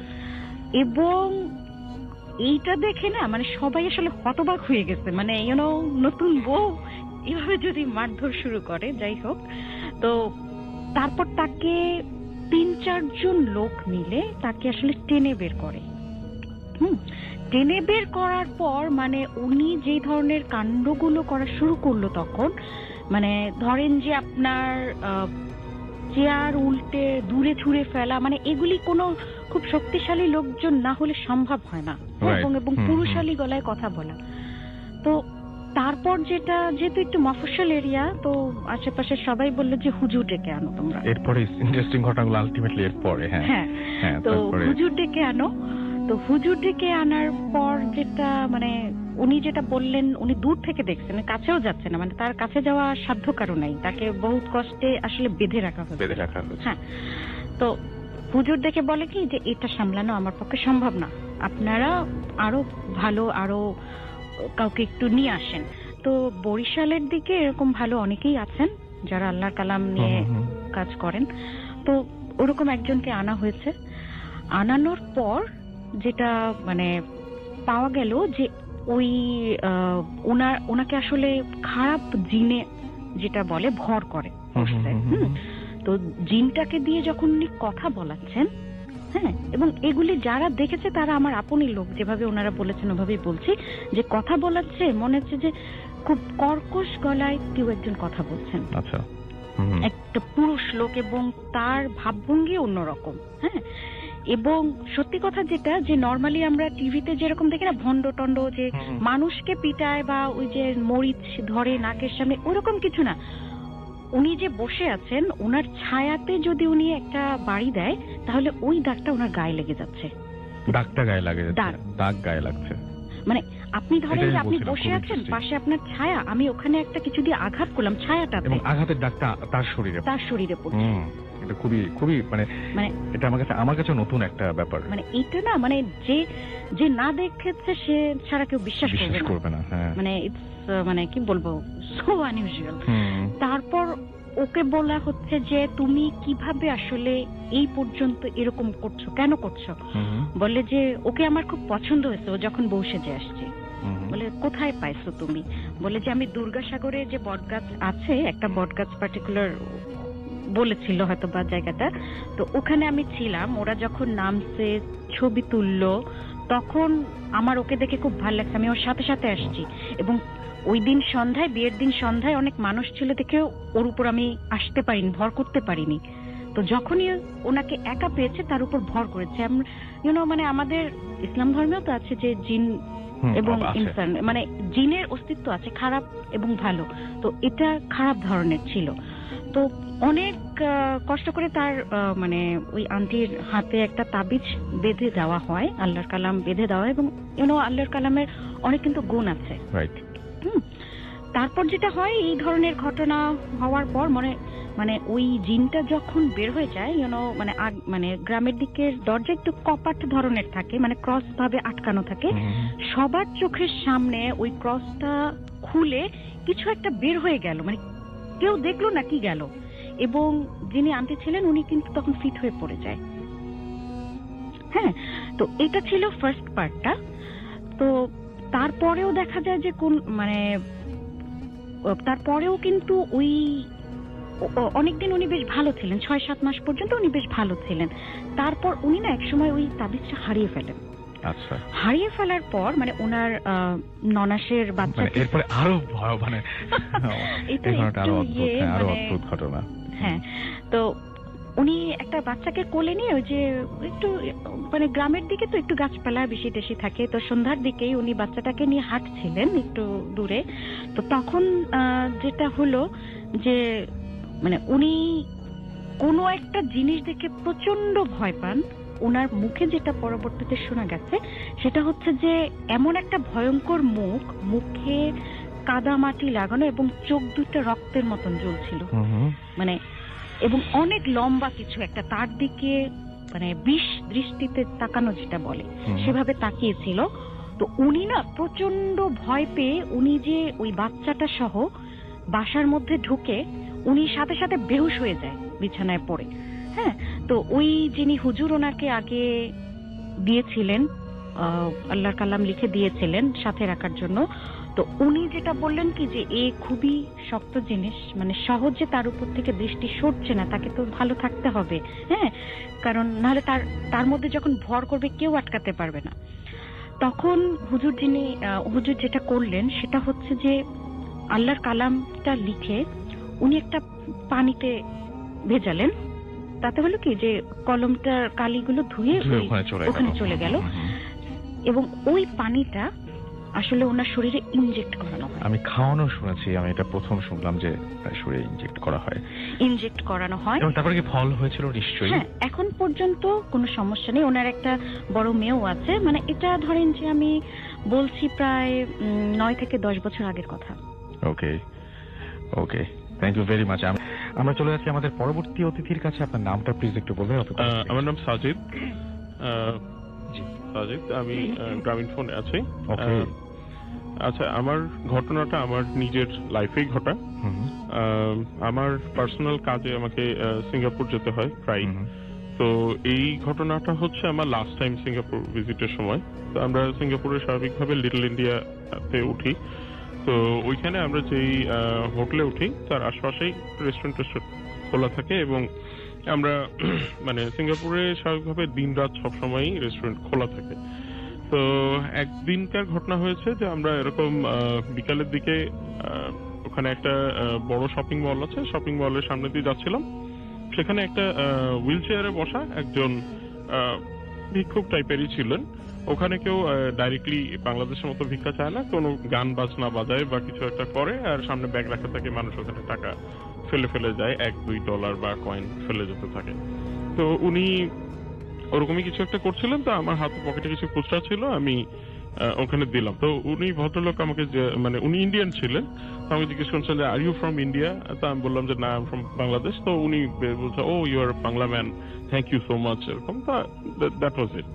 তো আমার আবার ইনসিডেন্টালি ওই যেই জায়গায় আমরা ছিলাম ওখানে একটা মুসলিম শপ ছিল আর ঠিক অপোজিটে বিল্ডিং এর আরেকটা থাই দোকান ছিল। তো আমার আবার ওই দিন খুব থাই একটা পার্টিকুলার স্যুপ খেতে ইচ্ছা করছিল, কিন্তু সাবরিনা অ্যালাউ করছিল না, আমি খেতে পারিনি। তো আমার প্ল্যান ছিল যে আমি রাত্রেবেলা যখন সাবরিনা ঘুমাবে আমি লুকিয়ে যাব, গিয়ে খেয়ে আসবো। তো ওই জন্য ওকেও বলি নাই, ও ঘুমায় গেছে, আমি রাত্রেবেলা চুপচাপ টেলিভিশন দেখছি। ধরেন 3-4টার দিকে আমি আরামসে হোটেল থেকে বেরিয়ে কিন্তু 2টা কি কার্ড থাকে একটা নিয়ে চলে গেলাম রেস্টুরেন্টে। রেস্টুরেন্ট খোলা আছে, সব লোকজন আছে পাবলিকটা। তো আমি ওই রেস্টুরেন্টে বসে খাবার অর্ডার দিয়ে স্যুপ অর্ডার দিয়ে বসে গেলাম। ইন্টারেস্টিংলি আমি দেখলাম ঠিক রাস্তার অপোজিটেই হচ্ছে ওই মলটা, যেটা বন্ধ হয়ে গেছে, এবং ওইখানে ওই ভদ্রলোক বসে আছেন এবং আমাদেরকে তাকে মিটমিট করে হাসছে। আমার খুবই অদ্ভুত লাগলো যে এত রাতেও এই লোকটা ভিক্ষা করছে। তা আমি তখন চিন্তা করলাম যে বাপরে, এখানে দেখি দোকানও খোলা থাকে রাত দিন, ভিক্ষুকও থাকে রাত দিন, এরাও তো দেখি ঘুমায় না। তো আমি আমার যে ওয়েটার আসলো তাকে জিজ্ঞেস করলাম যে আচ্ছা এই লোক এখনো ভিক্ষা করে? তো ওয়েটার আমার দিকে এমন ভাবে তাকালো যে আমি পাগল। তারপর আমি পাশের আরেক ভদ্রলোককে জিজ্ঞেস করলাম যে আচ্ছা ওই লোকটা বসে আছে, এত রাতে বসে আছে, সেও আমার দিকে এমন ভাবে তাকাচ্ছে যে আমি একটা পাগল, কি বলতেছি কোনো ঠিক ঠিকানা নাই। কিছুক্ষণ পর আমি খেয়াল করলাম আমি আসলে ওই লোকটাকে আমি একাই দেখতে পাচ্ছি, আর কেউ আসলে দেখতে পাচ্ছে না। তো আমি আর খুব একটা কথা বাড়ালাম না, ভয়ে আমার মোটামুটি হাত পা ঠান্ডা হয়ে গেল, স্যুপ আর খাওয়া হলো না।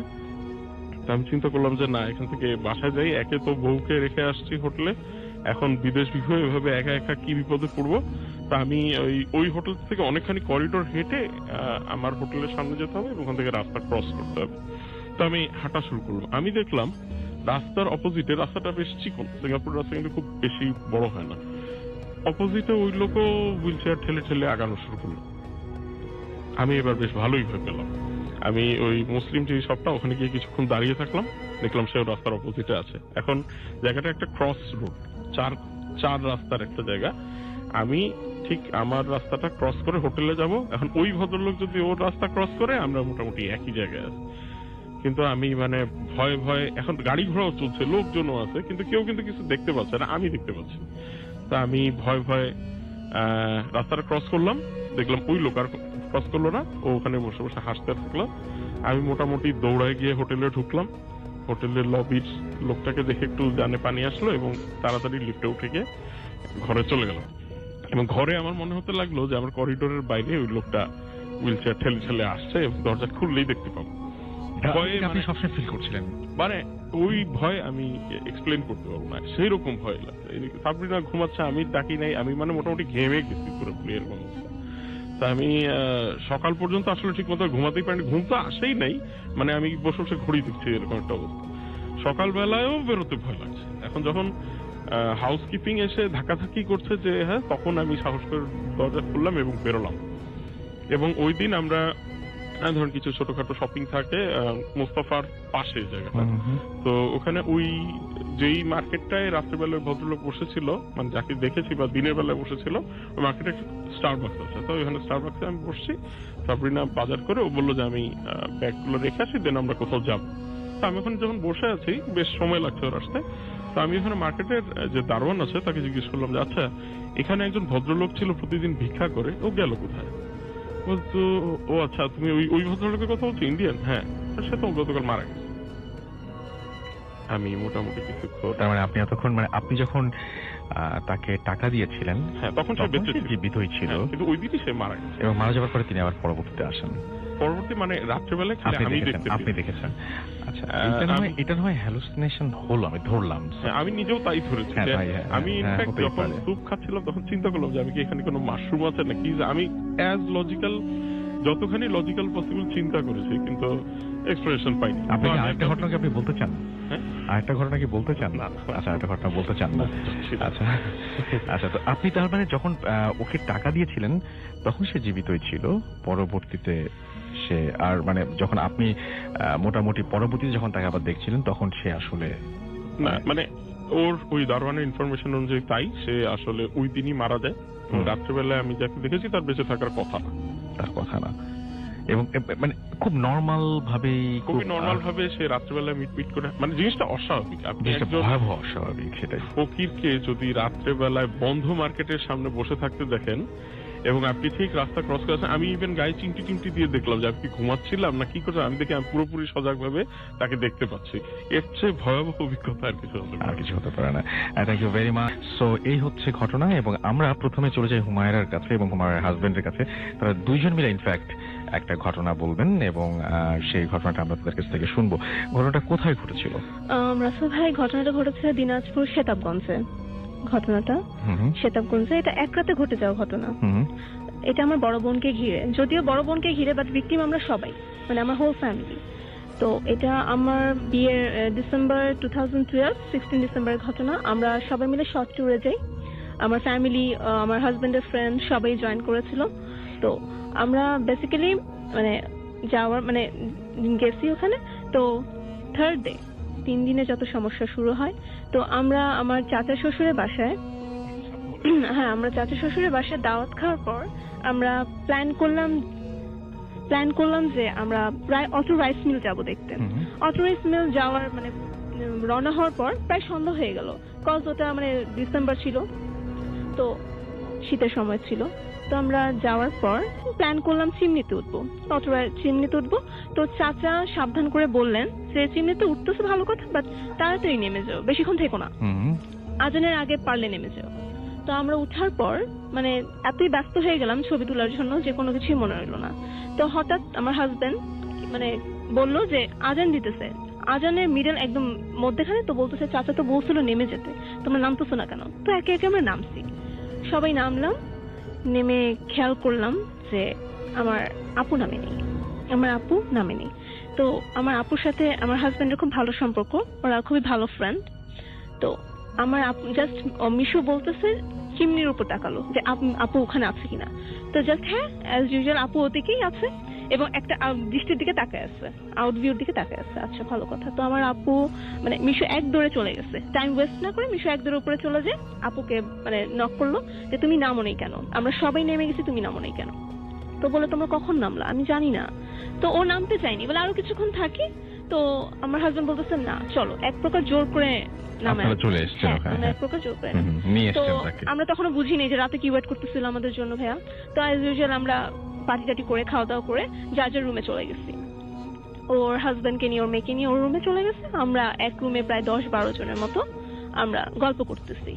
তো ঠিক 1:30 AM হবে এরকম সামথিং।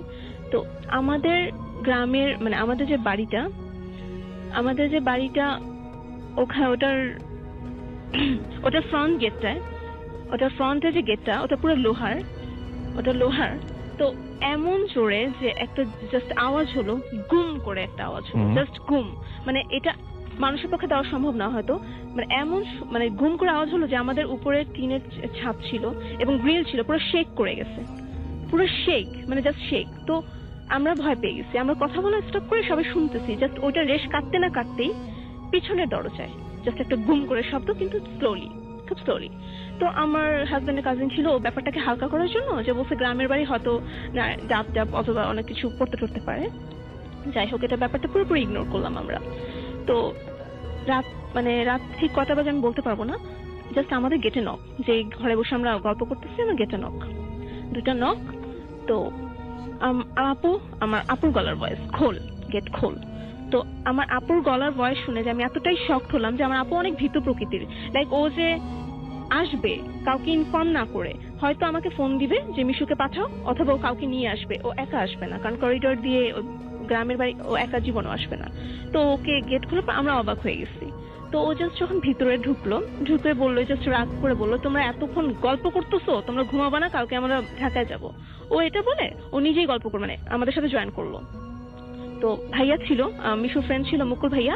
তো ও জাস্ট বলতেছে আমার আপুকে যে তুমি আসছো, তোমার কি মাথা খারাপ? মেয়েটাকে এত রাতে রেখে আসছো বারান্দায়, তুমি মেয়েটাকে নিয়ে আসতো না? আশফিন, আমার ভাগ্নির নাম আশফিন। তো নিয়ে আসো, ওকে বাইরে কেন রেখে আসছো? তো আপু জাস্ট অবাক হয়ে ভাইয়াকে বললো, মুকুল ভাইয়াকে বললো যে তোমার কি মাথা খারাপ হয়ে গেছে? আমার মেয়ে তো কখন ঘুমায় গেছে, আমি আমার মেয়েকে আনি নেই। তো আমরা জাস্ট ওনাকে নিয়ে ফান শুরু করলাম যে ভাইয়া কি দেখো কি না দেখো। তো ভাইয়া যে এক প্রকার মানে নিশ্চিত হওয়ার জন্য উনি নিজেই গেছে বারান্দায় যে আশফিন ছিল কিনা। তো উনি যেয়ে দেখেন না, আশফিন নেই। তো জাস্ট একটু মানে অবাক হয়ে তা আমরা আবার ফান শুরু করে গল্প করা স্টার্ট করলাম। তো আমরা একটা টপিক নিয়ে আড্ডা দিচ্ছিলাম, উত্তরা রোড নিয়ে আড্ডা দিচ্ছিলাম। তো যে আড্ডা দিচ্ছিল উনি হচ্ছে কথা বলছিল, উনি মুকুল ভাইয়া কথা বলছিল। বাট আমার হাজবেন্ড খেয়াল করলো, আমার আপু জনি ভাইয়ের দিকে তাকায় হাসতেছে। মূলত আমরা যে কথা বলে তার দিকে তাকায় থাকি, ও তাকায় আছে জনি ভাইয়ার দিকে। তো ব্যাপারটা একটু আমার হাজবেন্ড বললো যে দেখো তোমার কথা বলতেছে সিরিয়াস টপিক স্যার, তোমার মানে নীলা তো এটা সবাই খেয়াল করলো একে একে। তো সবাই কথা চুপ করে মানে কথা বলা বন্ধ করে ওর দিকে নোটিস করলো যে কি ব্যাপার, ও এরকম করতেছে কেন। তো ও দেখি চোখ বড় বড় করে জনি ভাইয়ের দিকে তাকেই হাসতেছে, বাট ওর হাসির মধ্যে একটা পেইন ছিল, মনে হয় কি খুব কষ্ট এরকম একটা মানে পেইন ফিল করতেছিল। তো ও জাস্ট ইনস্ট্যান্ট যখন আমরা মানে সবাই নোটিস করলাম তখনই ও জাস্ট বুকে হাত দিয়ে দীর্ঘ একটা শ্বাস নিয়ে বলতেছে আমার পেইন হইতেছে, আই কান্ট ব্রিথ, আমি শ্বাস নিতে পারতেছি না। ও বেন্ড হয়ে যাচ্ছিল, পুরোপুরি কুকড়ে যাচ্ছিল। তো এক হাতে বুক ধরে আছে, এক হাতে ঘাট ধরে আছে, মানে বেন্ড হয়ে যাচ্ছিল, যেভাবে বেন্ড হয়ে যাচ্ছিল। তো আমরা পুরা মানে গ্রাম এত রাতে ডাক্তার কোথায় পাবো, কোথায় যাবো আমরা কিছুই বুঝতে পারতেছিলাম না। তো আমার হাজবেন্ড বললো যে এনি হাউ ওকে তো নিতে হবে, কোনো কিছু তো নিতে হবে, তো কোনো কিছু করার নেই। তো ওরা যখনই প্রস্তুতি নিচ্ছে যাবে, যে কোনো ওয়ে নেই আর, জাস্ট আমার আপু আরেকটা দীর্ঘ নিঃশ্বাস নিয়ে জাস্ট সোফায় উপর বসলো এবং বসে বললো, তার ভঙ্গিটা এরকম ছিল তার কিছুই হয়নি, তোমরা কোথায় যাচ্ছ এত রাতে? আমার হ্যাঁ নর্মাল, একদম নর্মাল, যে কোথায় যাচ্ছে এত রাতে, আমি তো নর্মাল, আমার কিছু হয়নি, তোমরা বসো, মানে একদম নর্মাল। তো আমার হাজবেন্ডের কাজিন ছিল, তো উনি বলতেছে যে আচ্ছা মানে আঙ্কেল আন্টিদের ডাক দিই, আমার শ্বশুর, আমার আম্মু আব্বু সবাইকে ডাক দিই। ও আমার আপু ওর কাজিনকে অনেক রেসপেক্ট করে, আপনি করে বলেন, জাস্ট আপনি কিছু বলে সঙ্গে বলতে পারেন কিন্তু, হ্যাঁ কোনো সমস্যা নেই, জাস্ট ওকে ডাক দিল হাজবেন্ডের কাজিনকে। যে মানে ও তো আসলে ওই এলাকার, মানে ও তো ছোটকাল থেকে ওখানে মানুষ এসেছে, ওই জায়গাতে একটু প্রবলেম আছে যে এটা সে জানতো। হ্যাঁ, তো সে হয়তো কিছুটা গেস করতে পারছিল যে আসলে সে ধরনের কিছু একটা, সেজন্য সে বললো যে মানে কোনো মুরব্বীকে ডাকা হোক বা ডাকি কাউকে। হ্যাঁ, তো যখনই এটাই বললো ভাইয়া, যখনই ভাইয়া বললো, তো জাস্ট আমার আপু ওকে ডাক দিল, তুমি এখানে আসো। আপু কিন্তু ওকে আপনি করে বলে, জাস্ট তুমি এখানে আসো। এখানে ওর সামনে আসছে, জাস্ট ওর কলারটা ধরে জাস্ট ও বললো যে কাউকে ডাক দিবি না, খবরদার তুই বস। মানে আপু ওকে বসায় দিয়ে আপু নিজে ফেইন্ট হয়ে গেল, আপু ফেইন্ট। তখন আপু মানে সেন্স নেই। তো ওর চিৎকার শুনে সবাই তো এসে পড়ছে, সবাই, আব্বু আম্মু যত সবাই ছিল সবাই এসে পড়ছে। তো আমার শ্বশুর ওকে এসে দেখেই বলে যে এটা কোনো হার্ট অ্যাটাক না, ওর কোনো পেইন হয়নি, ওর উপর কোনো খারাপ কিছু পজেস্ট করছে, জাস্ট একটাই কথা বললো। এবং সাথে সাথে আমার চাচা শ্বশুরকে ডাকতে গেলেন। আমার চাচা শ্বশুর ছিলেন মসজিদের ইমাম। তো উনি যখন আসছেন, তো আমার বোন এভাবে বসেছিল যে পিছে দেয়াল, মাথায় জাস্ট বাড়ি ছিল পিছে, এরকম আধো শোয়া আধো বসা ওরকম। তো আমার চাচা শ্বশুর জাস্ট এসে মানে সালাম দিয়েই ফার্স্টে বললেন যে আমি একজন মসজিদের ইমাম, তোমার কত বড় সাহস, তুমি আমার মানে আমার বাসার মেহমানের উপর তুমি আসছো, তুমি চলে যাও দয়া করে। তো ও জাস্ট একটাই কথা বললো, যাবো না। তো চাচা বললো কি চাও? মেরে ফেলবো। আবার চাচা জিজ্ঞেস করলো যে কেন? ভালো লাগে। তো চাচা রেগে গেলেন। তো চাচা সবাইকে মানে ওই রুমে যারা মিশুর ফ্রেন্ড সার্কেল, আমার দুলা ভাই, আমার ননদ সবাই ছিল, বললো ওকে ধরো, মানে ওকে মানে খোলা রেখো না। আমরা তখন ওকে টাচ করিনি, সবাইকে যখন বললো ধরো, ট্রিটমেন্ট হবে এবার। তো সবাই মিলে ওকে ধরলো, মানে 4জন পা ধরে রাখছে, 2জন 2 হাত, আর ওর হাজবেন্ড ওর মাথা ধরে রাখছে। তো আমার চাচা শ্বশুর সরষা তেল দিয়ে জাস্ট মানে যেটা করে মানে এক্সারসাইজের সময় যে প্রসিডিউর গুলো রয়েছে, হ্যাঁ প্রসিডিউর গুলো করতেছে। তো যখন করতেছে, তো ভাইয়া এটা না দেখলে কেউ বিলিভ করবে না যে মানে আমরা জাস্ট লাইক হরর ফিল্ম যেটা দেখি, জাস্ট লাইক হরর ফিল্ম, মনে কেউ বিলিভ করবে না হয়তো, বাট ওকে যে ধরে রাখছে ওর মিডল থেকে, ওর মিডল পোর্শন থেকে, ওর মিডল পার্ট থেকে, কোমর থেকে ও উঠে যাচ্ছিল উপর দিকে, হ্যাঁ, এবং ওর জাস্ট হাতগুলো মুভ করতেছিল। ওকে যে এতজন মানুষ ধরে রাখছে, মানে কিছু মানে ও মনে হচ্ছে ওকে ছেড়ে দিলে ও শূন্যে ভেসে যাবে, মানে এত শক্তি, হ্যাঁ এত শক্তি, টোটালি শূন্যে ভেসে যাবে। তখনই আমার চাচা মানে জাস্ট সরষের তেল দিয়ে ওকে মানে ফুট মানে যেটা করলো, মাথায় ম্যাসাজ করলে করে দিল। তো ও কিছুটা নিস্তেজ হলো, এবং যখন করতেছিল চিৎকার দিতেছিল, কন্টিনিউয়াসলি চিৎকার দিতেছিল। তো একটু নিস্তেজ হওয়ার পর আমার চাচা শ্বশুর মনে করলেন যে হয়তো ছেড়ে দিচ্ছে বডিটা। তো সবাইকে বললো যে আস্তে আস্তে রিলিজ করো, হুট করে রিলিজ করো না, আস্তে আস্তে তোমরা রিলিজ করো। তো ওকে যখন একটু মানে আস্তে আস্তে ছেড়ে দিতেছে, মানে ধরেন একটু মানে ছেড়ে দিল, ও জাস্ট একটা লাফ দিয়ে বিছানার উপর দাঁড়ায় গেটের মধ্যে, মানে গেটের উদ্দেশ্যে রওনা দিল, মানে গেট বাহির জাম্প করছে, মানে বের হয়ে যাবে, চলে যাবে, হ্যাঁ। এবং আমার পাশে আমার আব্বু ছিল, আমার আব্বু জাস্ট ধরছে, আব্বুকে নিয়ে বের হয়ে যাবে, মানে এমন একটা অবস্থা, আব্বুকে নিয়ে বের পাত্তা না দিয়ে একদম, হ্যাঁ, আটকানোর মতো কোনো ওয়ে ছিল না। জাস্ট চাচা তখন ওকে ধরলো এবং ওদের ধরতে বললো, ওকে ধরতে বলে ধরতে বলে জাস্ট মানে শুয়ে দিতে বললো, আবার জাস্ট শুয়ে দিতে বললো। তো ওরা আবার ধরলো ওকে। তো চাচা তখন বললো যে এটা আমার একার পক্ষে সম্ভব না কন্ট্রোল করা সম্ভব না, কারণ এটা খুবই মানে খারাপ প্রকৃতির, এটা আমার একার পক্ষে কন্ট্রোল করা সম্ভব না। যদি মানে ভালো হয় মেজো ভাইকে ডাকা। আমার মেজো চাচা শ্বশুর মানে ওনার আগে থেকে জিনের আমল করতেন, তো উনাকে মানে উনি স্পেশালিস্ট বলতে গেলে, তো উনাকে মানে ডাকতে যাবে। এমন সময় আমার শ্বশুর, আমার চাচা শ্বশুর ডাকতে যাবে। ভাই এটা সবচেয়ে মানে আশ্চর্যজনক বিষয়, গেটে নক, মেইন গেটে নক, খুলে দেখি মেজো চাচার হাজির, কারণ মেজো চাচার বাসা অনেক দূরে ছিল। মেজো চাচার হাজির এবং কারোর সাথে কোনো কথা না বলে জাস্ট উনি ঘরে যে সূরা পড়তে ঘরে যাচ্ছে, ঘরে যে সব মানে সবাইকে ইশারা দিয়ে মুভ করতে বললো। জাস্ট আমার আপুর মাথাটা ধরে জাস্ট একটা ফু দিল, এবং আল্লাহর কালামের যে শক্তি এটা সেদিন আসলেই প্রমাণ পাইছি। মানে ও বলা মানে ফু দেওয়ার সাথে সাথেই যাই বলে বলতে লাগলো, যাই কন্টিনিউ যাই। তারপর যেটা হলো রাসেল ভাই, যে যাই তখন চাচা আমাকে বললো যে এখন কেন, এখন তো যেতে দিব না, এখন তোমাকে বলতে হবে তুমি কেন আসছো, তোমার নাম কি, তুমি কোত্থেকে আসছো, তুমি কি চাও, সব বলতে হবে ডিটেলসে। তো চাচা জাস্ট একটা বললো তোমার নাম কি জিজ্ঞেস করলো। তো জাস্ট ফার্স্টে বললো সীতা। সেকেন্ড টাইম আমার চাচা আবার জিজ্ঞেস করলো নাম কি, বললো গীতা। তো তোমরা দুইজন, মাথা নাড়লো, কোনো অ্যান্সার দিল না, জাস্ট মাথা নাড়লো। তো বলতেছে যে কোথা থেকে আসছো, শঙ্খচূড়া নামের একটা জায়গার কথা বললো। তো যখনই শঙ্খচূড়া নামের জায়গার একটা কথা বললো, আমার হাজবেন্ডের দিকে চাচা আমার তাকালো, যে একদম রেগে তাকালো, যে তোমরা কি অটো রাইস মিলে দিয়ে গেছিলা? বলে হ্যাঁ। সন্ধ্যা দিয়ে গেছিলা? বলে হ্যাঁ। বলে যাওয়াটা ঠিক হয়নি, তুমি জানো যে আমাদের ফ্যামিলির উপর একটা আমাদের ব্যাড এফেক্ট আছে, তুমি কেন গেছো? যাই হোক,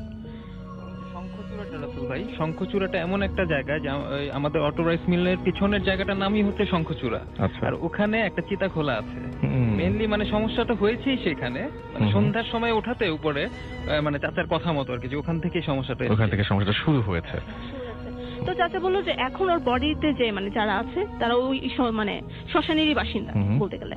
তো চাচা বললো যে এখন আর কোনো প্রবলেম হবে না, তোমরা মানে এখন বডি ছেড়ে চলে যাবে।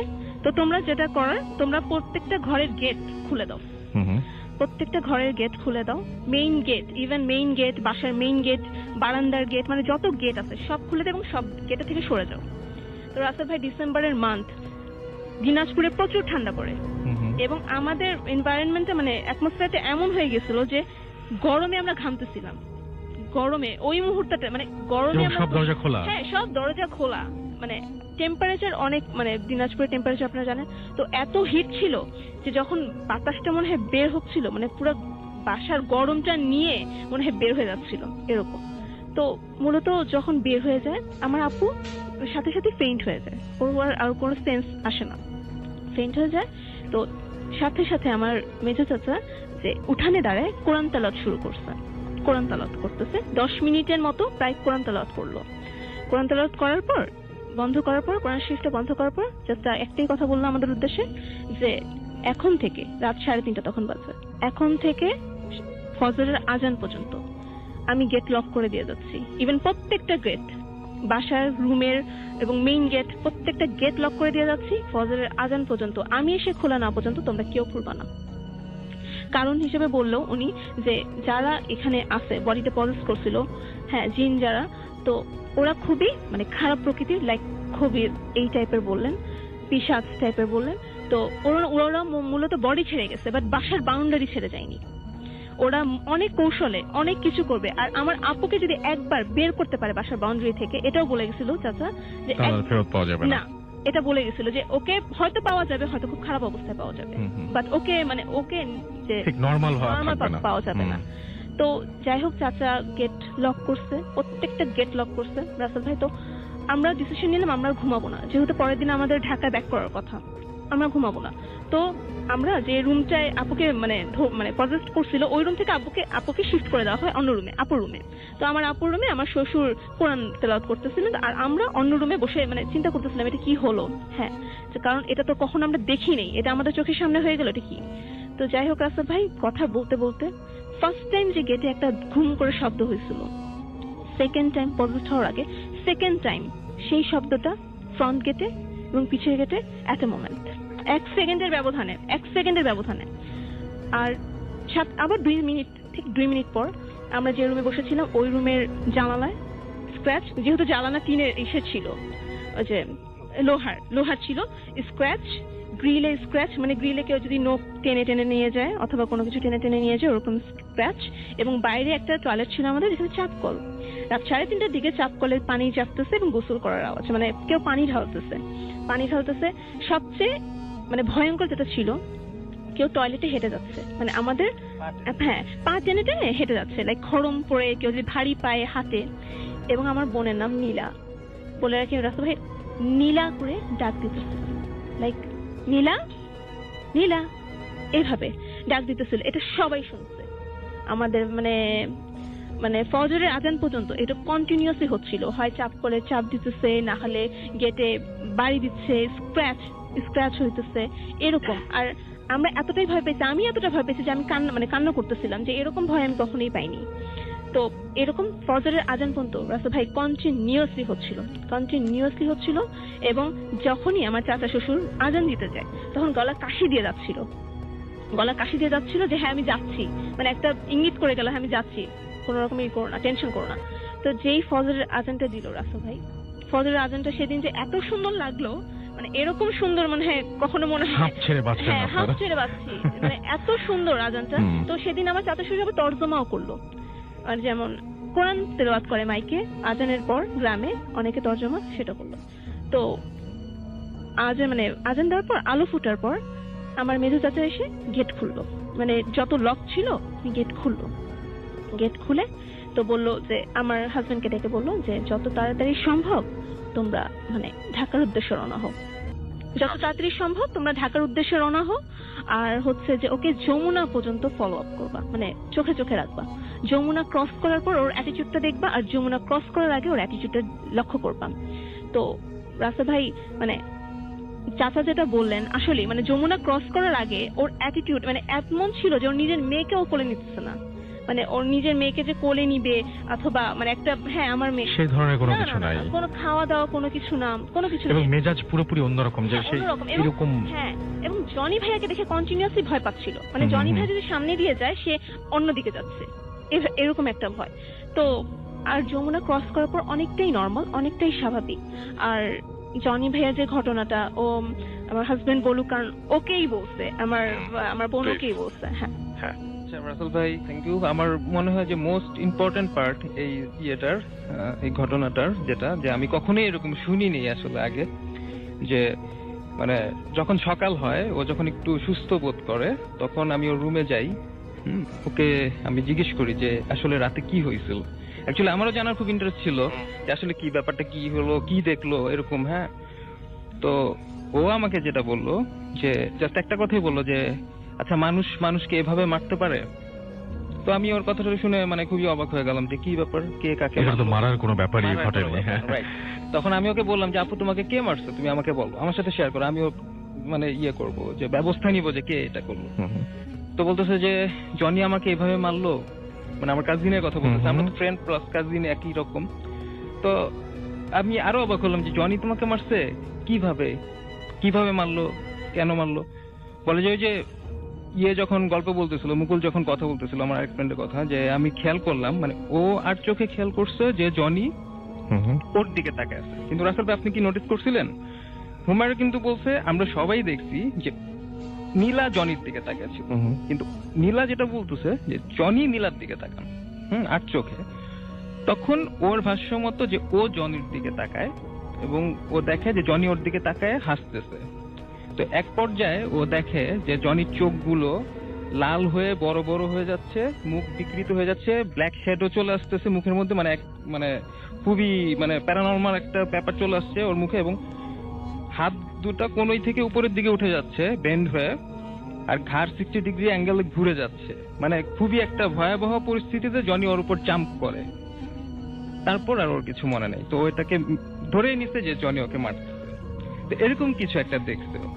তো আমি সকালে চাচাকে জিজ্ঞেস করি যে চাচা এরকম কিছু হয়েছিল, তখন আমার চাচা বলে যে আসলে বাবা এটা তো একটা জিনের পজিশন, তুমি তো বুঝতেই পারছো, আর ওদের ভিতরে অনেক রকম জাত থাকে, এর জন্য আমি তোমাকে বলছি যে রাতের বেলা আসলে ওরা যে চলে যায় এটা ওদের সাইন, হয়তো কোনো সাইন দিয়ে যায়, বা কোনো জিন যখন পজেস্ট করে গেলে জাস্ট চলে গেল।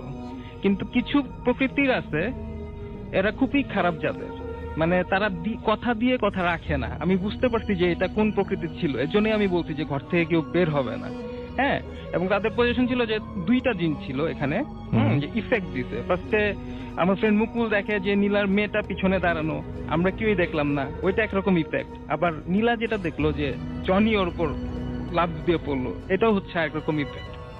তারপরে শেষ পর্যন্ত চাচা যেটা বললো যে আসলে এটা হচ্ছে ইফরিত প্রজাতির জিনদের মধ্যে পড়ে, যেটা মানে শয়তানের প্রজাতি আর কি, মানে প্রচুর ভয়ঙ্কর ধরনের জিনদের ভিতরেই এটা পড়ে। তো এই জন্য আর কি এই ধরনের এত কিছু হয়ে গেছে, আর উনি আমাদের তাদের লিফট করতে বলছেন। হ্যাঁ, এটা আরেকটা কথা, আমরা কোনো কিছু দেখিনি, আমরা কোনো কিছু মানে আমরা কোনো জিন দেখিনি, কোনো ভূত দেখিনি, কোনো রকমের কোনো উইয়ার্ড ফেস দেখিনি, বাট আমরা যেটা ফিল করছি লাইক স্ক্র্যাচ, আপুর নাম ধরে ডাকা, পায়ে ধরে হাঁটা, মানে পায়ে ভারী পায়ে হাঁটা, গেটে বাড়ি দেওয়া কন্টিনিউয়াসলি ফজরের আজান পর্যন্ত। এটা শুধু আমি না, আমরা না, আমাদের ফ্যামিলি, আমার আম্মু আব্বু, আমার শ্বশুর শাশুড়ি যত পার্সন ছিল সবাই শুনছে। মানে ব্যাপারটা এরকম যে যখন কেউ বাইরে ভারী পায়ের আওয়াজ শুনছে তখন সবাই সেটাই শুনছে, মানে একই জিনিস সবাই শুনছে। স্ক্র্যাচ মানে সাউন্ড হচ্ছে স্ক্র্যাচের, তখন সেটাই শুনছে সবাই।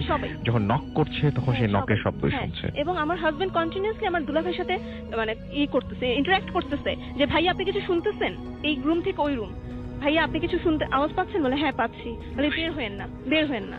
জাস্ট আমার হাজবেন্ড এটাই বলছেন, বের হয়েন না, যেটাই শুনবেন বের হবেন না, বের হবেন না, এটাই। তো রাসেল ভাই লাস্টে যেটা হলো, আমরা ঢাকায় ব্যাক করলাম, সবকিছুই স্বাভাবিক ছিল, কিন্তু যেটা হয় যে ও পর 3 রাত একই স্বপ্ন দেখে। সে স্বপ্ন দেখে যে আমার গ্রামের যে বাড়িটা, ওখান থেকে সে রাত্রেবেলা দৌড় দিয়ে বের হয়ে সেই অটো রাইস মিলের দিকে চলে যাচ্ছে, মানে সেই শঙ্খচূড়ার দিকে চলে যাচ্ছে।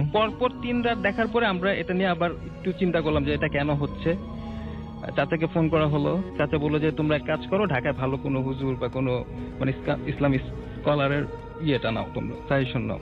পরে আমরা একটা হুজুর দেখালাম, তো উনি আবার কিছু রিচুয়ালস দিল, ইয়ে দিয়ে সপ্তাহখানেক করার পরে আল্লাহর রহমতে তারপর একদম আলহামদুলিল্লাহ। Thank you very much. আপনাদের আশা করছি যে জাকির ঘটনা অনেক ভালো লাগবে। জাকি, কোথা থেকে এসেছেন এবং আমাদের যদি জানিয়ে দেন যে আপনি যে ঘটনাটা বলবেন সেটা কোথায় ঘটেছে? আমার বাসা মূলত চট্টগ্রাম বিশ্ববিদ্যালয়, আর আমি পড়াশোনা করছি ঢাকা বিশ্ববিদ্যালয়ের থিয়েটার এন্ড পারফরমেন্স স্টাডিজ বিভাগে।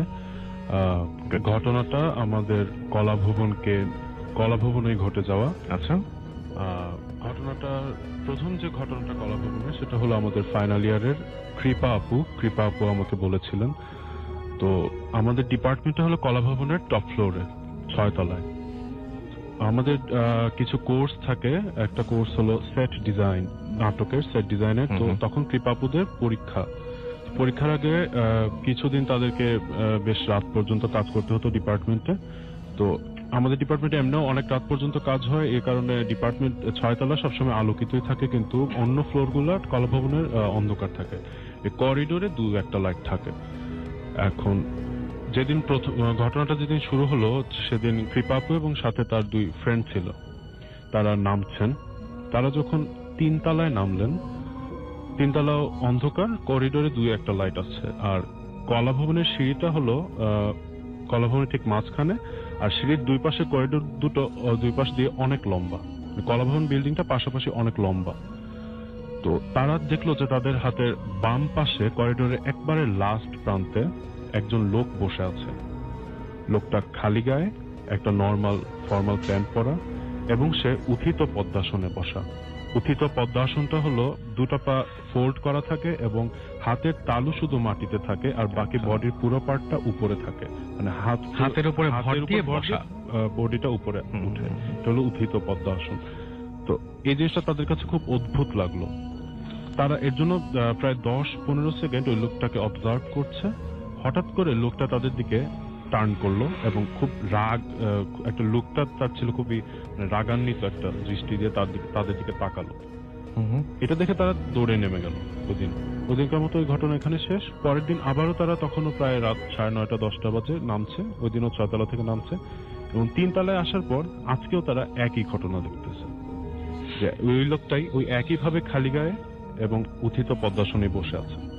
এবং আজকেও তারা কিছুক্ষণ দেখার পর ওই লোকটা আজকেও আগের দিনের মতো ওদের দিকে হঠাৎ করে টার্ন করলো এবং ওই রাগান্বিত দৃষ্টিতে।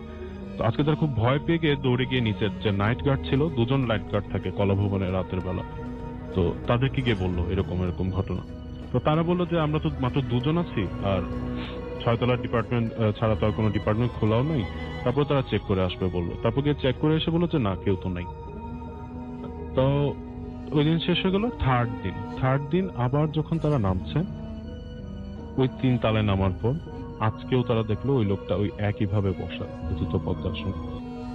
আজকে যেটা হলো যে লোকটা তাদের দিকে তাকানোর পর উঠে সোজা দৌড় দিল, মানে তাদের দিকে দৌড় না দিয়ে করিডোর আরেকটা রাস্তার যে চলে গিয়েছে ভবনের পিছন দিকে, ওই দিকে সোজা দৌড়। উল্টা হওয়ার কথা ছিল, যারা দেখছে তাদের দৌড় দেওয়ার কথা ছিল, কিন্তু প্রথম 2 দিন সে কোনো রিয়াকশন, শুধু তাকাচ্ছিল, আর থার্ড দিন উঠে সোজা দৌড় দিল। হ্যাঁ, এই ঘটনাটা আমি যখন আমার আর ফিলসফি ডিপার্টমেন্টের এক বড় ভাইয়ের কাছে বলেছিলাম, তখন তিনি তার একটা এক্সপিরিয়েন্স বললেন। এটা 2009-10 সালে এই টাইমে, তখন তিনি মাস্টার্সে, তখন তিনি একজন প্রফেসরের আন্ডারে একটা প্রজেক্টে কাজ করছিলেন, যে কারণে তাকে এরকম অনেক রাত হয়ে যেত বাসায় ফিরতে।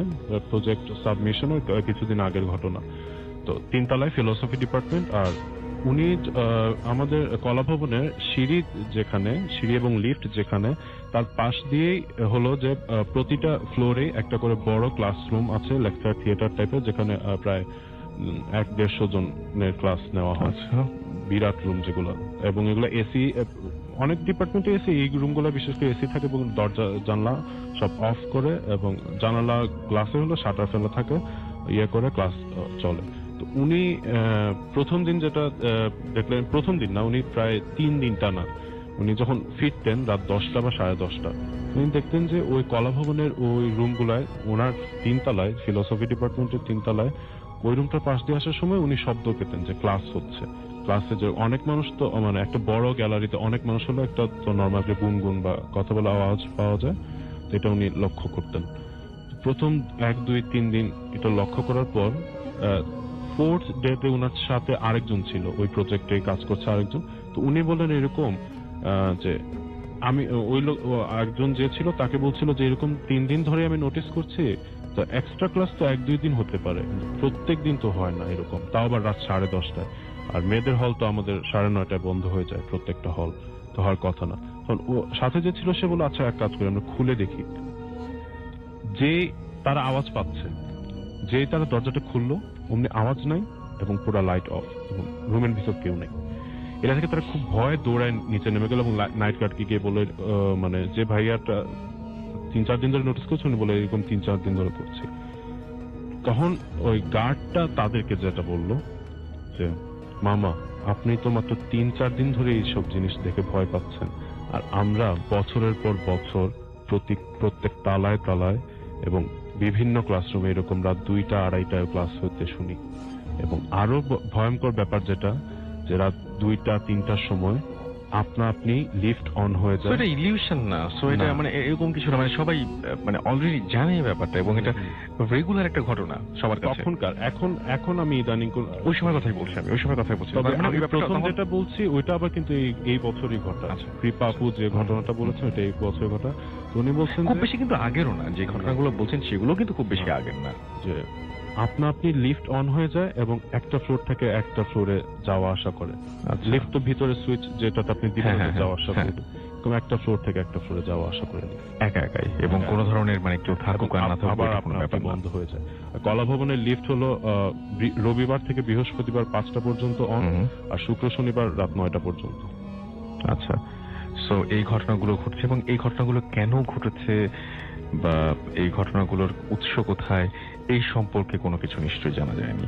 উৎস ঠিক মানে ভেরিফাই করে বলা যাবে না, যেহেতু অনেক আগের বিল্ডিং, এবং এই বিল্ডিং এর সামনে ভাষা আন্দোলন বা 71 মুক্তিযুদ্ধ বা সব রকমের গণহত্যা অনেক কিছু দেখেছে এই বিল্ডিং। হ্যাঁ, সেটাই, কিন্তু ব্যাপারটা হচ্ছে স্পেসিফিক এই ঘটনার কোনো কারণ জানা যায়নি। ওকে, সো এই হচ্ছে ঘটনা। এবং যাই হোক, আমরা চলে যাচ্ছি আমাদের পরবর্তী অতিথির কাছে। আপনার নামটা একটু প্লিজ বলবেন। আমি নামটা অ্যাকচুয়ালি বলতে চাচ্ছি না, আমি ঘটনায় চলে যাচ্ছি। আচ্ছা, ওকে। এই ঘটনাটা হচ্ছে 4 বছর আগে, নভেম্বর 2011। তখন আমি বেলি রোড অফিসার্স কোয়ার্টারে থাকি। এটা অ্যাকচুয়ালি ঢাকার ভেতরে অনেক নিরিবিলি একটা জায়গা, আর রাত 8টা-9টার পর আরো বেশি নিরিবিলি হয়ে যায়। তো এরকমই একদিন আমি পড়া টেবিলে বসে আছি, দেখলাম বাইরে একটা ঠক ঠক আওয়াজ পেলাম আর কি। তো আমি কিসের আওয়াজ চেক করার জন্য আমি পর্দাটা সরাতেই দেখি যে আমার থেকে 10 হাত দূরে, ও বলে রাখি যে আমি অ্যাকচুয়ালি আমাদের বাসাটা ছিল গ্রাউন্ড ফ্লোরে, তো দেখি যে উঠানে আমার থেকে 10 হাত দূরে এক বৃদ্ধ মহিলা, সে এক লাঠিতে ভর দিয়ে ঠক ঠক করে আগাচ্ছে আর কি সামনে। তো না, আমার কাছে ব্যাপারটা খটকা লাগে, কজ আমাদের কোয়ার্টারে সবসময় দারোয়ান থাকে আর গার্ড সবসময় চেক করে যে বাইরে থেকে কে আসতেছে, আর রাত 9টার পর অ্যাকচুয়ালি এইরকম বয়সে কোনো মহিলাকে ভেতরে হাঁটার জন্য অ্যালাউ করবে না। তো যাই হোক, আমি অ্যাকচুয়ালি ওনার ফেসটা দেখতে পারি না, কজ বাইরে অন্ধকার ছিল, জাস্ট অবয়বটা দেখতে পারি। সেটা দেখেই বুঝি যে উনি আমাকে দেখে অ্যাকচুয়ালি থমকে গেলেন। আর তারপরেই উনি যেটা করলেন যে উনি ওনার হাতের লাঠিটা ফেলে দিলেন, আর তারপর উনি জাস্ট দৌড়ে আমার দিকে আসতে শুরু করলেন। কিন্তু ভয়ের ব্যাপার হচ্ছে উনি খুঁড়িয়ে দৌড়ে আমার দিকে আসতে শুরু করলেন। তো আমি অনেক ভয় পেয়ে যাই, আমি জানালা থেকে সরে আসি। তো এই সময় আমার রিলেটিভ চলে আসে, যে কারণে ওই সময় ভয়টা অনেকটুকু কমে যায়। তো যাই হোক, নেক্সট দিন দুপুরবেলা আমি তখন বারান্দায় গেলাম। তো আমি দেখলাম যে দূর থেকে এক বৃদ্ধ লোক উঠান থেকে হেঁটে আসছে, একদম কালো করে। উনি ভিক্ষুকই হবে, কজ ওনার হাতে একটা আমি থালা দেখলাম, ভিক্ষা করার থালা। এখন এখানে মজার ব্যাপার হচ্ছে যে আমাদের বাসার সামনে আরো 4টা বাসা পড়ে, 4টা বাসার বারান্দা। উনি ভিক্ষুক হলে অ্যাকচুয়ালি প্রতিটা বাসায় ওনার নক করার কথা, তো উনি কোনো বাসায় নক না করে উনি স্ট্রেট আমার দিকে আসতে শুরু করলো। আর একটু আগানোর পর দেখলাম যে ওনার অ্যাকচুয়ালি চোখ লাল, আর উনি আমার উপর ক্ষিপ্ত মনে হচ্ছে, পুরা দেখেই বোঝা যাচ্ছে। তা আমি সাথে সাথে দরজা আটকিয়ে দেই, রুমের ভেতরেই বসে থাকি। তো একটু পরেই দেখলাম যে আমার বারান্দায় অনেক জোরে জোরে ঠক ঠক করে উনি নক করছেন।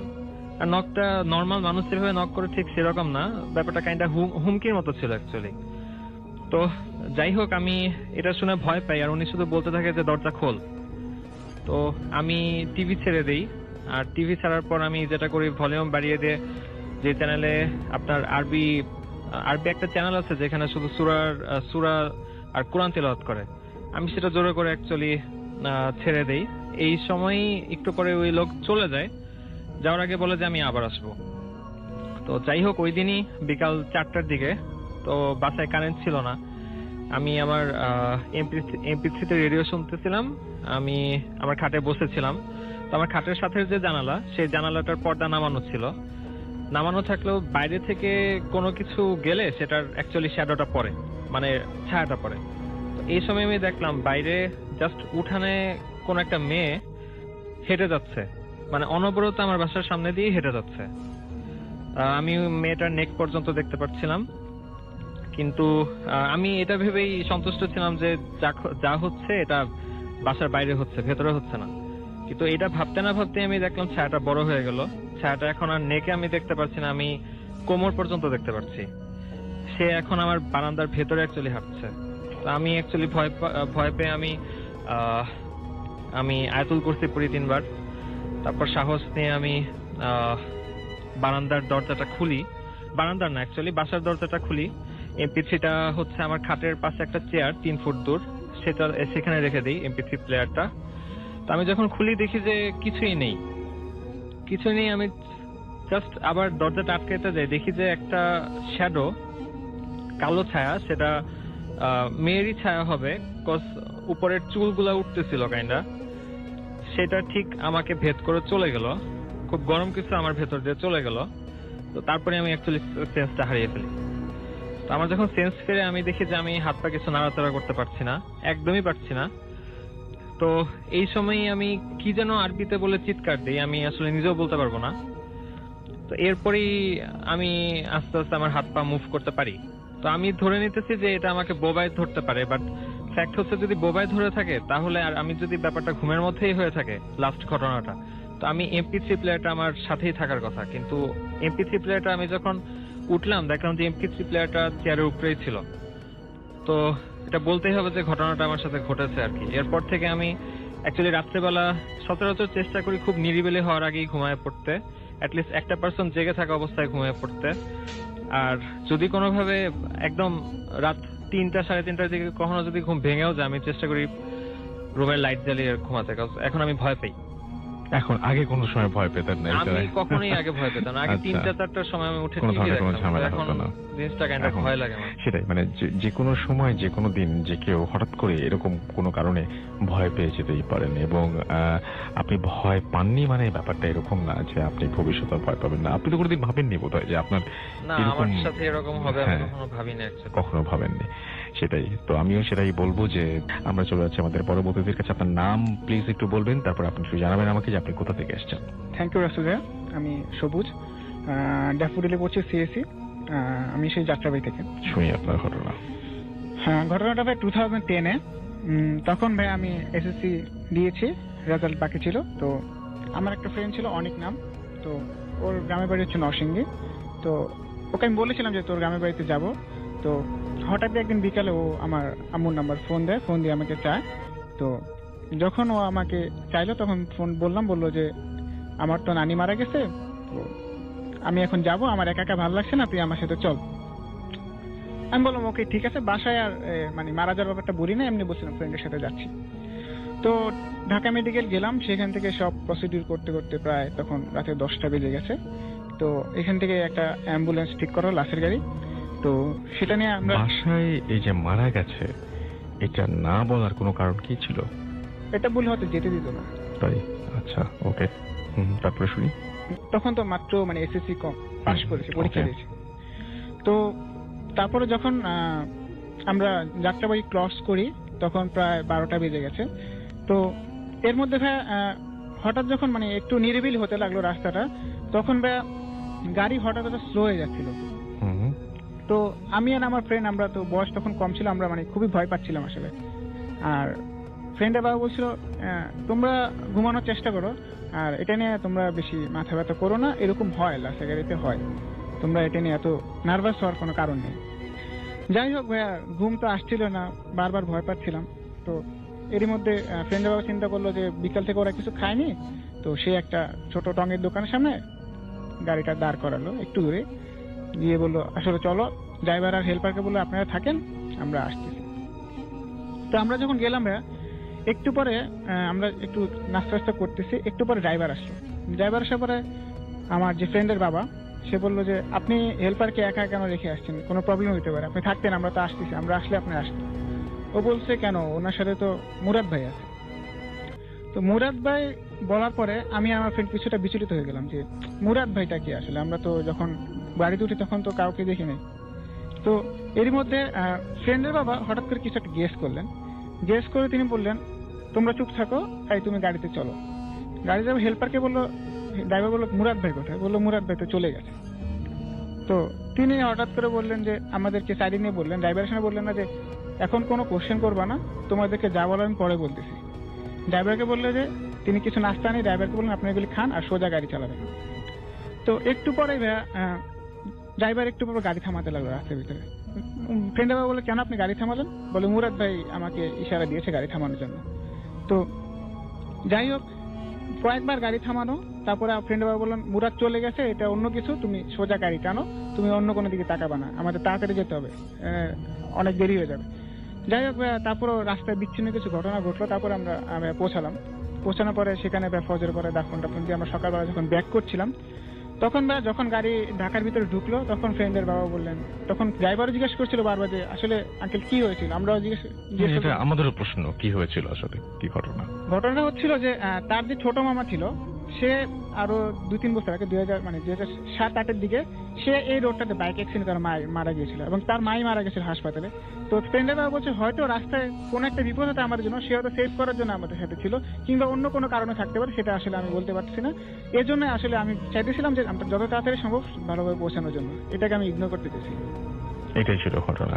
অনেক ধন্যবাদ আপনাকে। আপনার নামটা প্লিজ একটু বলবেন, এবং আপনি বলবেন যে প্লিজ আপনি কোথা থেকে এসেছেন। থ্যাংক ইউ রাসেল ভাইয়া। আমি মোহাম্মদ আতিকুর রহমান, আমি এসেছি ধানমন্ডি শুক্রাবাদ থেকে। আজকে আমি যে ঘটনাটা শেয়ার করব সেটা আমার আব্বুর মুখ থেকে শোনা। এটা 80-র দশকের একটা ঘটনা। আমার হোম ডিস্ট্রিক্ট জয়পুরহাট, ওখানকারই একটা ঘটনা। আমার আব্বু একদিন তার চাচাতো ভাইকে সঙ্গে নিয়ে আমাদের উপজেলা শহর কালাই উপজেলা, সেখানে একটা সিনেমা হল রয়েছে, সেখানে একটি সিনেমা দেখতে আর কি যায় রাতের বেলা। তারপর সিনেমা যখন আর কি শেষ হয় মুভিটা, তখন অলমোস্ট প্রায় রাত 12টা বেজে যায়। তখন তারা বের হয়ে আমাদের এলাকার লোকজনকে খুঁজতেছিল যে কারোর সঙ্গে যাওয়া যায় নাকি। সেরকম মানে তারা কাউকে না পেয়ে তারা দুজনে আর কি রওনা দিল বাড়ির উদ্দেশ্যে।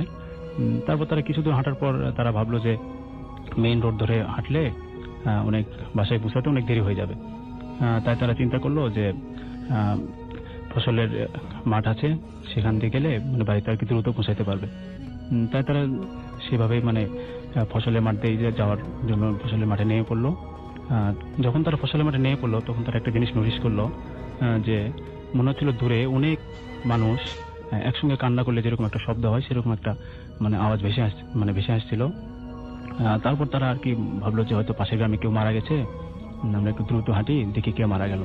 তারপর তারা যখন আর কি যতই মানে আমাদের গ্রামের কাছাকাছি চলে আসে তখন আর কি কান্নার আওয়াজটা আরো মানে কাছে মানে আসে। তখন তারা ভাবলো যে আমাদের গ্রামে হয়তো কেউ মারা গেছে, আমাদের গ্রামটা আর কি প্রথম ছিল মাঠ পেরিয়ে। তখন তারা আর কি আরো দ্রুত হাঁটলো। একসময় তারা আর কি মনে করলো মানে দেখলো মানে নোটিস করলো যে কান্নার আওয়াজগুলো অনেক লোকজনের মানে কান্নার আওয়াজ শুনতে পাচ্ছিল সেটা না, একজন মানে কান্না করছিল যে খুব করুণ সুরে একজন কে জানি মানে কান্না করতেছিল। তখন আর কি তারা আরো একটু মানে আমাদের গ্রামের কাছাকাছি যখন চলে আসলো তখন তারা দূর থেকে একটা জিনিস লক্ষ্য করলো যে একটা মেয়ে মানুষের মতো অবয়ব, শাড়ি পরা, অনেক লম্বা ছিল আর কি, তার চুলগুলা খোলা ছিল, হালকা বাতাসে তার শাড়ির আঁচলটা অনেক দূর পর্যন্ত মানে উঠতেছিল। এই জিনিসটা দেখে তারা দুজনে মানে প্রচুর ভয় পেল। ভয় পাওয়ার পর তারা আর কি মানে যা সুরা মুখে আসে সেটা আর কি পরে তারা ভাবলো যে মানে আমাদের গ্রামে পৌঁছাতে হবে যেভাবে হোক, কারণ পিছনে মানে ব্যাক করার কোনো ওয়ে ছিল না। তাই তারা কি দুজন মিলে মানে আমার আব্বু আর আমার চাচা দুজন মিলেই আর কি মানে মহিলাটার মানে পাশ দিয়ে আর কি দৌড়ে মানে প্রায় মিনিট খানিক দৌড়ানোর পর আমাদের একটা মানে পারিবারিক একটা কবরস্থান ছিল যেখানে একটা পুকুরও ছিল, সে পুকুর পাড়ে মানে গেল আর কি। তারপর যখন তারা গেল তখন তার পিছন থেকে একটা আওয়াজ শুনতে পেলো যে তোরা আজকে নিজের জায়গায় গেছিস বলে বেঁচে গেলি। তারপর আর কি মানে আমার আব্বা আর আমার চাচা দ্রুত মানে বাড়িতে আর কি চলে যায়। এই ছিল আমার ঘটনা। রাসেল ভাই ধন্যবাদ। অনেক ধন্যবাদ আপনাকে। আপনার ডিয়ার লিসেনার, প্রতিনিয়ত এই ধরনের বাছাই করা ভয়ানক ঘটনা শুনতে চ্যানেলটি অবশ্যই সাবস্ক্রাইব করে নেবেন।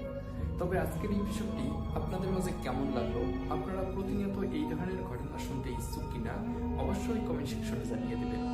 আপনারা চাইলে এই চ্যানেলে ঘুরে আসতে পারেন। এই চ্যানেলে অসংখ্য এপিসোড পাবলিশ করা আছে যা শুধুমাত্র বাছাইকৃত ভয়ানক ঘটনা। ভূতের যত ভয়ানক ঘটনা আছে প্রত্যেকটি ঘটনা নিয়ে আপনারা এই চ্যানেলের মধ্যে শুনতে পারবেন। তো আজকের জন্য এখানেই বিদায় নেব। আবারও আগামীকাল নতুন কিছু বাছাই করা ভয়ানক ঘটনা নিয়ে আপনাদের মাঝে চলে আসবো। সকলেই ভালো থাকবেন, সুস্থ থাকবেন। আল্লাহ হাফেজ।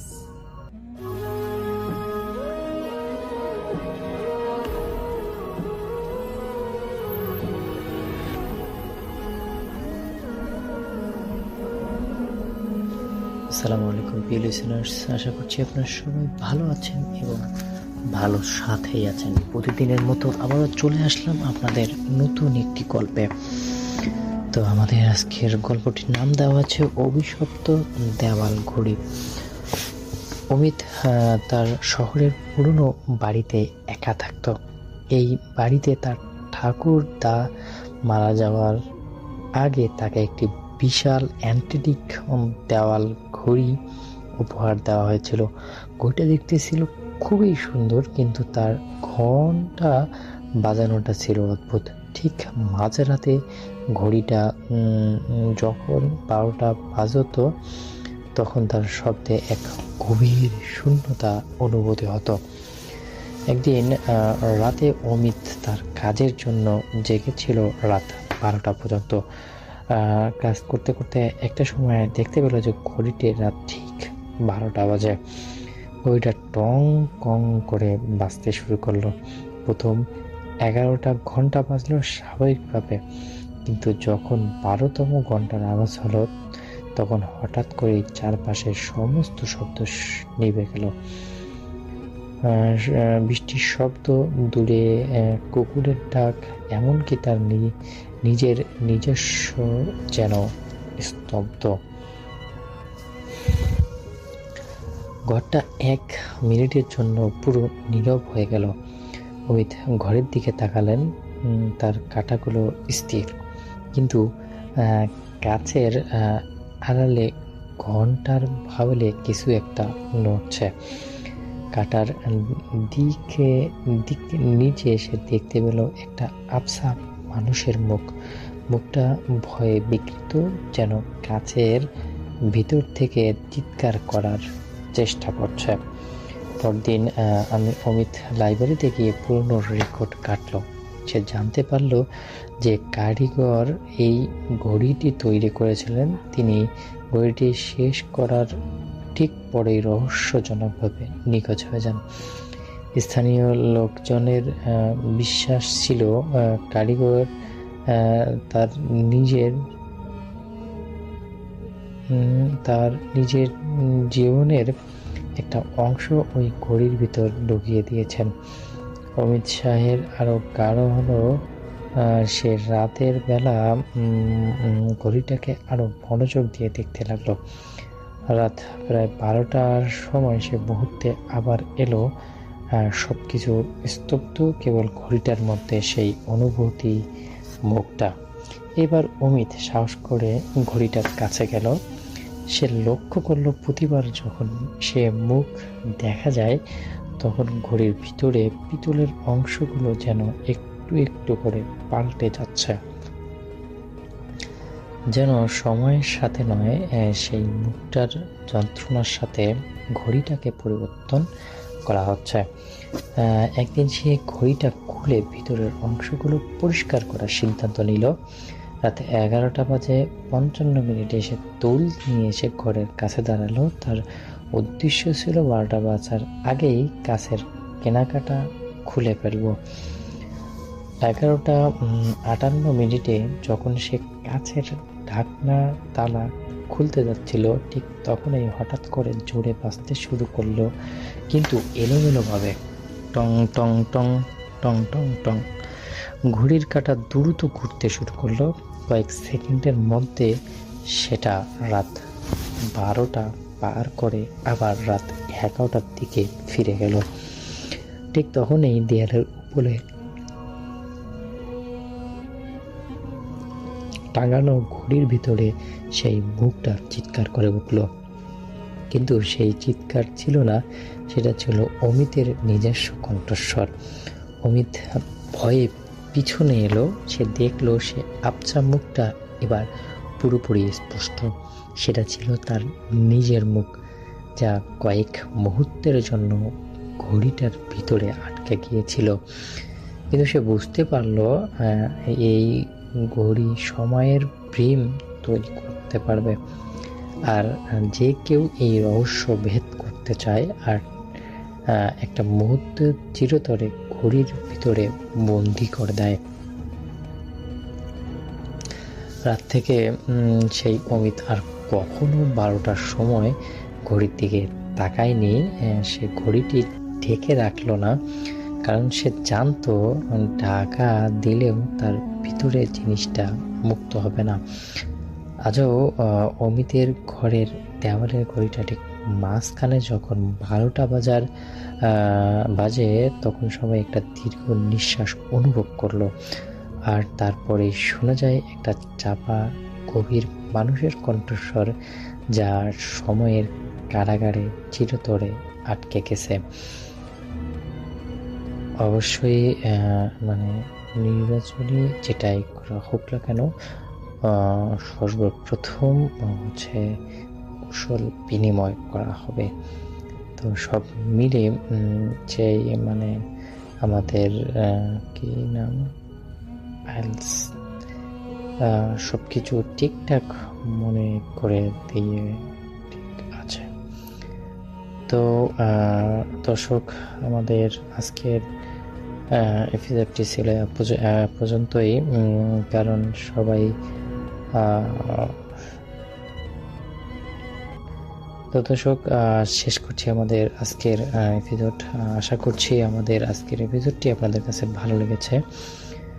যদি গল্পগুলো এতটুকু ভালো লেগে থাকে তাহলে কিন্তু অবশ্যই গল্পটিতে একটা লাইক করে দেবেন, যদি পান সময় একটা শেয়ার করে দিবেন, এবং সবার শেষে টিমের জন্য একটি উদাহরণ যে আমরা সব কিছু মিলে ঠিকঠাক হতে যাচ্ছে। তো দর্শক, আশা করছি আমাদের গল্পটি আপনাদের কাছে ভালো লেগেছে। যদি গল্পটি এতটুকু ভালো লেগে থাকে তাহলে অবশ্যই গল্পটিতে একটি লাইক, কমেন্ট, শেয়ার করে আপনাদের বন্ধুদের মাঝে পৌঁছে দিবেন। তো দর্শক, শেষ করছি আজকের এপিসোড। ভালো থাকবেন, সুস্থ থাকবেন, আল্লাহ হাফেজ।